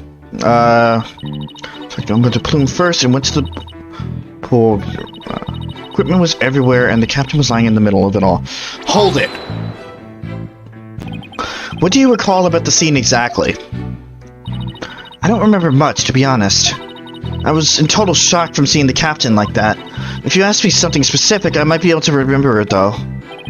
Specific questions, huh? Okay, let's see. What should I ask her about? The things scattered around. Could you tell me more about the things that were scattered around? They were equipment and props from the new show. The new show? Yeah, we were supposed to debut a brand new Swashbuckler Spectacular yesterday. We already defeated the giant octopus in No Stash after all.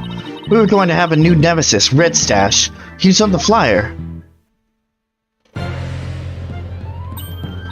Oh, that's the flyer Rifle was distributing. Who will obtain the gold coins hidden in the Skull Rock? Oh, I wish it could be me. Leave it to you, Athena, to know all about it. Ola's even got some new tricks for the new show. Nice. It was an advertisement for a new show. It's dropped on Penguin. Cool. So all the stuff that fell down was for the new show, is that it? That's right. A bunch of props and crates and other equipment stacked up. Your Honor, for the record, I'd like that information added to the witness's testimony. Very well, Miss Buckler, please append what you just said to your testimony. Sure thing. The props for the new show were everywhere, and the captain was in the middle of it all. Okay.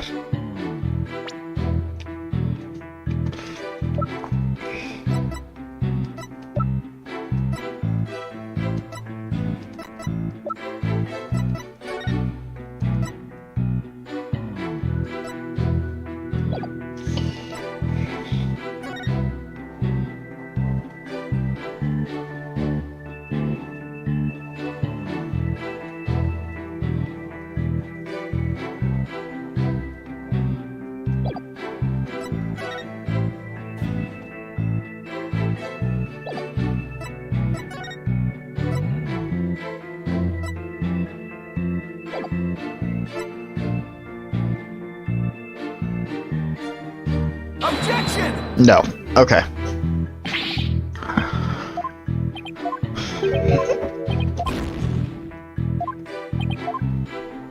Alright.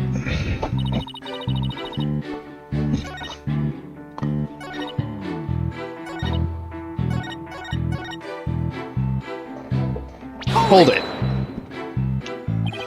The props for the new show. What kind of things were there? A blow-up dolphin and an anchor, Red Stash's costume, a bag of coins, stuff like that. The captain was wearing his usual costume, and the new props were all there. Wait a minute. Wait, what a minute? What a minute! Cassandra? I understand that you want to help, but you have to know the line. What a minute. There's something about that doesn't seem right. Is there a problem with Sasha's testimony? Yes, there is. You say the captain was wearing his usual costume, but is that completely accurate? Come on, Phoenix, what are you nitpicking my testimony for? If we look at the body, we see that there's a discrepancy between that and your statement.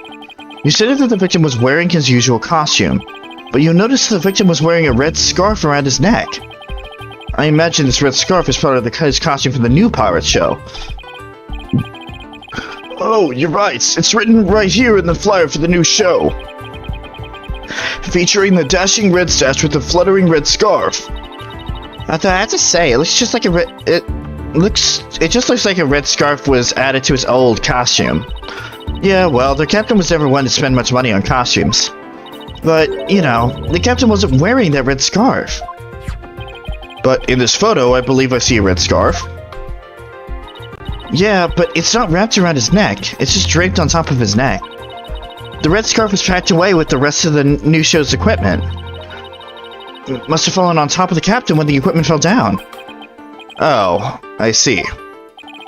Looks like your discrepancy wasn't really a discrepancy after all. So the scarf doesn't have anything to do with the case? But there's something about the timing of the stuff falling down that bothers me. Hold on, the timing of the stuff falling. The timing. Maybe my theory has been all wrong from the beginning. Maybe the bag of coins isn't the murder weapon. And so your last cross-examination ends in a failure as well. You should know that such a feeble slash will never hurt me. As I said, the orca made the equipment fall and then toyed the body in the water. Objection! Objection! I'm sorry, Prosecutor Blackwell, but based on the circumstances at the scene, the defendant couldn't have dragged the body into the water after the equipment fell. Huh? And why, pray tell, is that? Oh, I'll tell you alright. If my theory has been all wrong, then I'll just have to fix it. Yes, Mr. Wright, please do not tell the course. What indicates that the body was not dragged into the water after the items fell?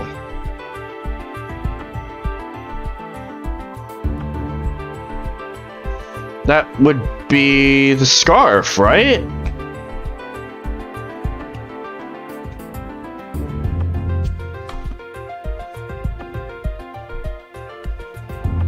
Take that! This red scarf fell at the same time as the bag of coins. But if the body was dragged into the pool after the bag of coins fell, then the red scarf wouldn't still be on top of the body. What? In other words, the victim was already dead when the equipment came crashing down. Therefore, the bag of coins that fell with the red scarf was not the murder weapon. Silence! Silence! But it was the defense who claimed the bag of coins was the murder weapon to begin with. Well, yes, that's true. Do you intend to abandon your original argument? After hearing the testimony, I realized my theory about the murder weapon was wrong. Please recall the facts we have learned so far. It's a fact that what Orla bit was the victim's dead body. After all, when we saw the victim on the security footage, he was already dead. But then Orla carried the victim's body to the side of the pool and knocked down the equipment for the new pirate show that was piled up there. Maybe Orla was trying to alert the humans to the victim's condition. If Orla knocked the items down on the victim after he was already dead, then it means the defendant didn't kill the victim with those items. But that's preposterous!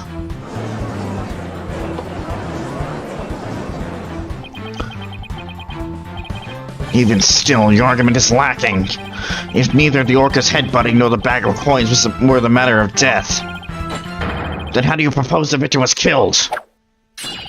Very good points. The defense is now abandoning its original theory. Then we would need a new theory as to what the murder weapon was. Alright. I doubt I have no clue would go over well. Alright, let's go over what we still need to find out about the victim's body. What we don't know is how he died and why his body was at the bottom of the pool. I wonder if there's something that would explain both of these things at once. How did the victim's body sink to the bottom of the pool? On a diagram, it's easy enough to move the body to the bottom of the pool. But in real life, the water would just cause the body to float. Right. Hold on. Water? Okay, then what if we flip that around? What if there was no water? Then the body would go straight down in an instant. So could the real manner of death be... Thanks for the great hint, Athena. What? I helped you, and I didn't even know it? Your Honor, I think we know the real manner of the victim's death. I think won't do, Mr. Rice. I expect a clear answer. Now then, what was the real manner of Jack Shipley's death? Was the manner of death? The manner was falling. Please take a look at the diagram of the orca pool. If there was no water in this pool, then it would be very easy to move the victim's body to the bottom of the pool. He would drop straight down. Oh my, could that be the true manner of death? The orca pool is about 65 feet deep. If the victim were to go from the top of the pool to the bottom where there was no water, then he would, without question, have fallen to his death. Death from a fall! And that's your answer. It all makes perfect sense. If he fell, that would explain how the signs of blunt force trauma all over his body too. The culprit pushed the victim into the pool when there was no water in it. After doing something to keep the body from floating up, they filled the pool with water. The pool water washed away any signs of blood so that no one would realize that he fell. Surprisingly, that actually makes sense.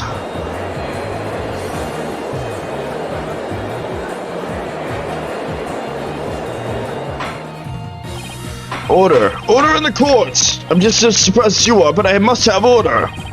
If falling was a matter of death, then does that mean the defendant's behavior was the result of being manipulated by the true culprits, as the defense claims? Yes, it would have to be. All that needs to be explained now is how the real culprit commanded Orla. Miss Buckler, is there a way to instruct Orla to bite someone? What? What kind of trick would that be? Of course not. Then could you tell us about the tricks Orla does know? Well, there's jumping, dancing, and playing volleyball. And she can spin, do the rock and roll trick, and sing the swashbuckler's spectacular song. It sounds like pretty nice tricks, but I doubt they're related to this case. She's also practicing two new top-secret tricks. There's the human rocket, where she shoots someone up in the air. And then there's the lifesaver trick, where she brings a drowning person to the surface. Hey, one of those top-secret tricks might have something to do with the case. Now, which of these two tricks sounds relevant to the case? So in the lifesaver trick, Orla brings a drowning person to the surface, correct? You caught it. Orla's still learning how to hold someone gently in her mouth. So she sometimes bites into their clothes, but she never hurts a person's skin. She brings a drowning person to the surface? Then that must be it. And then the killer whale swam up to the surface with the victim in its mouth. That matches up perfectly with what Mr. Plume said in her testimony. The real culprit must have used the lifesaver trick command to manipulate Orla. I still find this very hard to believe. Then let's see it for ourselves. Let's have Orla show us her trick as on a practice dummy. As you wish. The prosecution doesn't appear to have any objections. Miss Buckler, please proceed. Okay, sure. I'll show you Orla's phenomenal trick. Hey Marlon, are you ready over there? Okay, let me just get the practice dummy. There, it's in the pool. Ready and standing by, Sasha. Here goes. Orla's secret new trick, the lifesaver.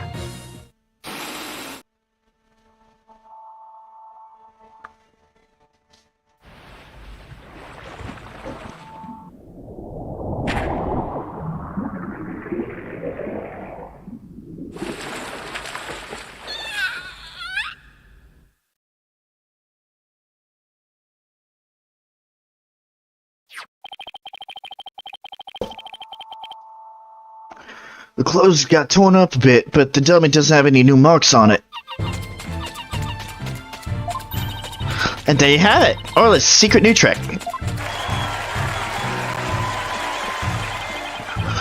Wow, that orca is really something. A cute little thing like that wouldn't hurt anybody.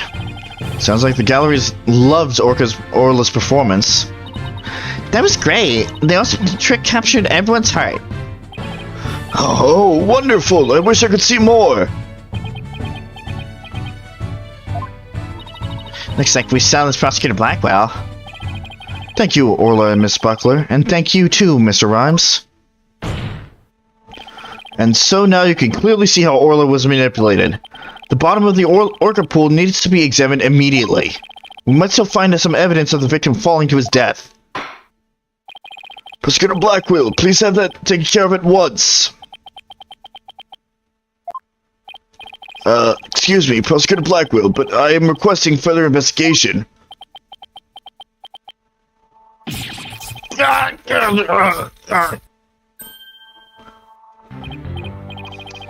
Prosecutor Blackwell, you have to answer the nice judge politely. Oh, that's right, I almost forgot. The thing you asked for just came in. And you couldn't be bothered to think of a less violent way to deliver it?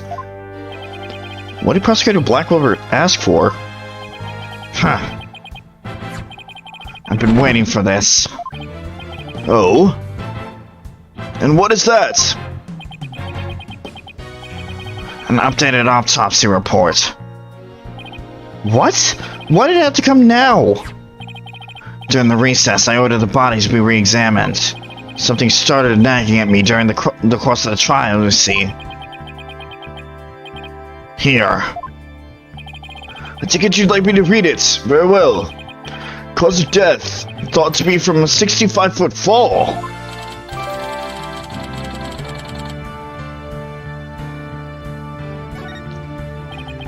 But this is decisive evidence that substantiates Mr. Wright's theory. What? It's something good for a change? The manner of death was falling into the empty pool. The Orca can't be responsible. Seems Orla's complete innocence has been proven. Huh. I suppose I can't deny that. This is fantastic. You did it, Mr. Wright. Prosecutor Blackwell isn't even trying to refute it. Orla is saved. Yeah. Is it really safe to celebrate? It would appear more investigation into this case is necessary. First, allow me to render my verdict. The court finds the defendant, Orla Shipley,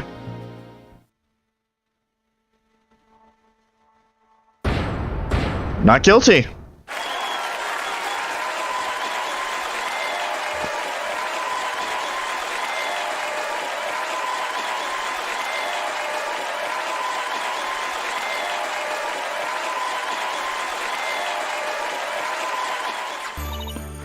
You did it. Thank you so much, Phoenix. Thank you, Athena. Orla and Marlon, thank you too.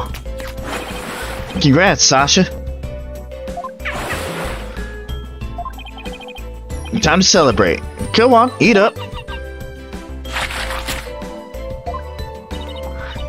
Glad to see everyone so happy, and I'm absolutely thrilled about the verdict.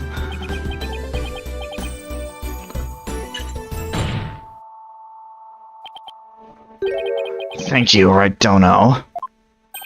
Huh? For what? The drain pool. Thanks to you, the truth is finally clear. Fulbright, arrest this woman. Certainly. Right away, Prosecutor Blackwell. Sasha Buckler, you are hereby under arrest for the murder of Jack Shipley. What? What are you talking about? What reason could you possibly have? Come now, you must have had some idea in the back of your dull little mind. The true culprit manipulated the Orca in order to have false charges brought upon her. And who was the only one with the ability to accomplish that? It can only be the Orca's trainer.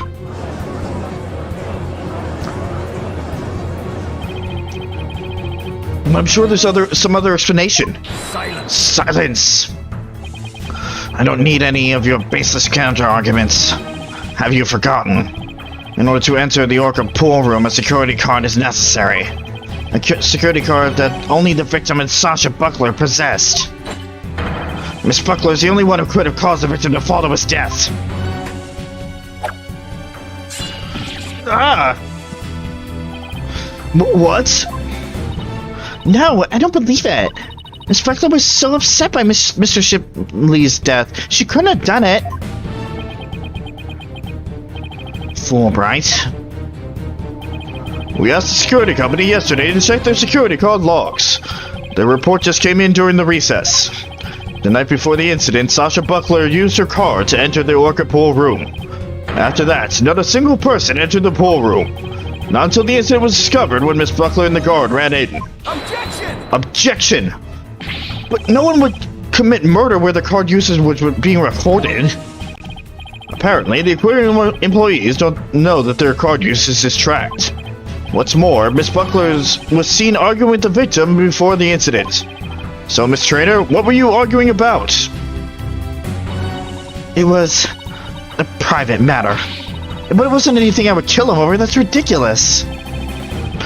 Miss Buckler is the only one who entered the room, and she knows how to command Orla. Besides, I thought her suspicions were suspicious from the very beginning. You suspected Miss Buckler from the start? The Orca did tricks because someone commanded her to do so. Possibly someone with a heart so black as to make her own partner the murder weapon. The possibility that the Orca killed the victim. The possibility a human manipulated the Orca. I looked into both. So we suspected both Sasha and Orla all along. Huh. My gratitude to you, after all. You were the one who drew out that information about the lifesaver trick. The Orca you saved was an unwilling victim. A victim made to look like the weapon that killed Jack Shipley. No! Alright, come along then. Let's have a good long talk. Wait, I didn't kill the captain! And I would never try to frame Orla. Why would I hurt the ones I love like that? Sasha... Phoenix, Athena, you gotta believe me.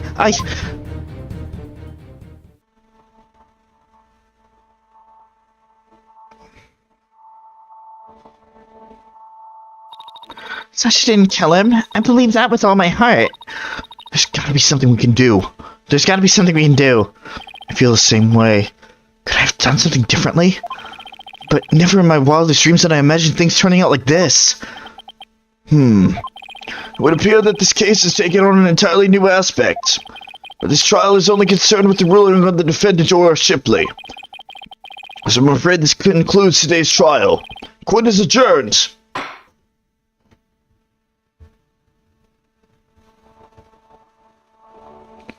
To be continued.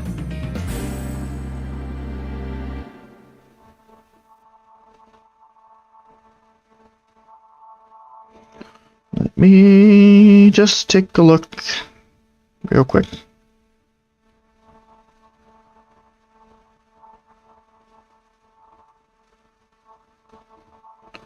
Ba-da-ba-ba-ba.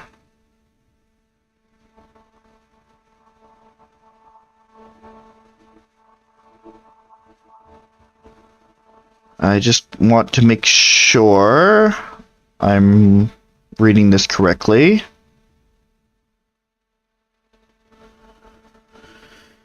Investigation Day 1, Trial Day 1. Trial Day 1, Investigation Day 2.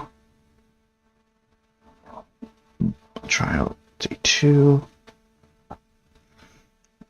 Trial Day 2. Okay. Yeah, there are only 2 days to this trial. So, I might actually just keep this wiki on hand. Just in case I get stumped again. Yeah, there's only 2 days of the trial. So, hypothetically, we could finish this case up next time. It just depends on how long the investigation / trial takes. So, we will, we'll figure it out then. But for now, we're going to end things off.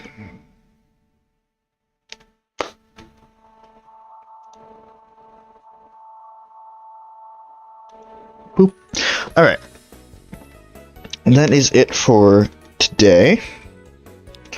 I ran into a snag, but through some teamwork, we got over it.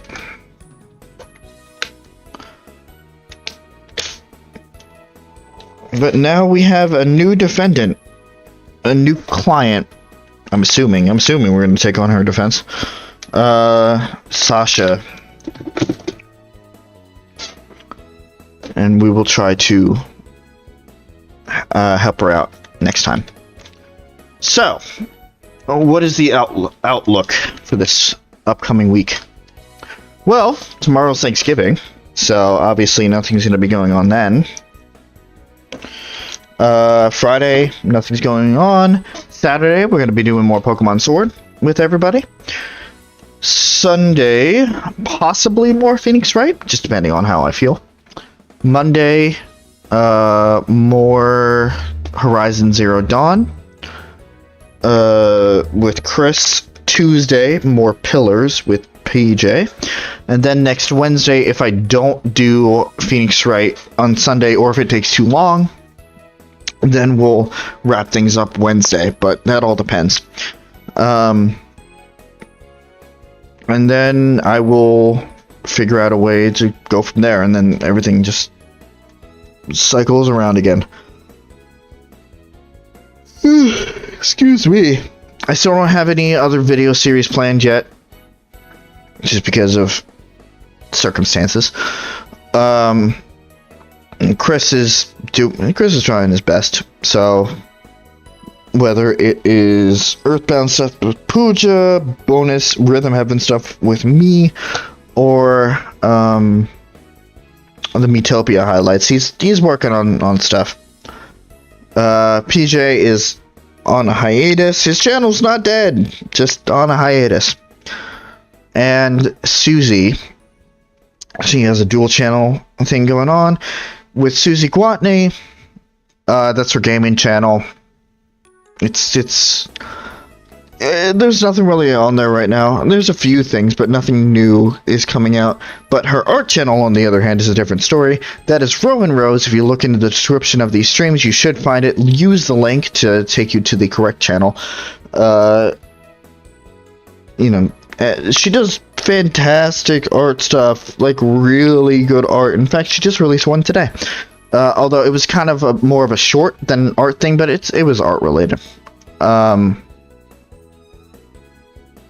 What are you sorry about, Cassandra? So definitely go check out her art channel, Rowan Rose. Give her that subscription. Throw some money her way. She releases an art video, I think, like every Wednesday, it seems. So definitely be on the lookout for that. I think that is about it. That is about all I wanted to talk about. It may seem slow right now, but there are a lot of projects going on, both now and planned for the future. So we still have. We're not going anywhere for a while, and just thank you for popping in, joining us on these different adventures, whether you're here with us in the chat, whether you're looking, whether you're watching in the future, whether it's a combination of everything. Just thank you for taking time out of your day or incorporating into your day to come and watch us. We do this for fun. It may not be all fun all the time. There could be some difficulties, but if it wasn't overall fun, we wouldn't do this. And honestly, if you find some enjoyment out of it, that just makes it all better. That was kind of the point of the channel. Just keep sticking around. If things seem slow right now, there's probably something that you're going to enjoy sooner or later. So keep an eye out for that. Yes, Tuesday is the first day of December. Oof. Yeah, it is. And that's a whole thing in itself. Oof. We're almost at the end of the year. But I'm going to wrap things up here. Thank you guys for watching. Have a happy Thanksgiving. And if nothing else, we will see you guys Saturday for some more Pokemon Sword. Good night, everybody.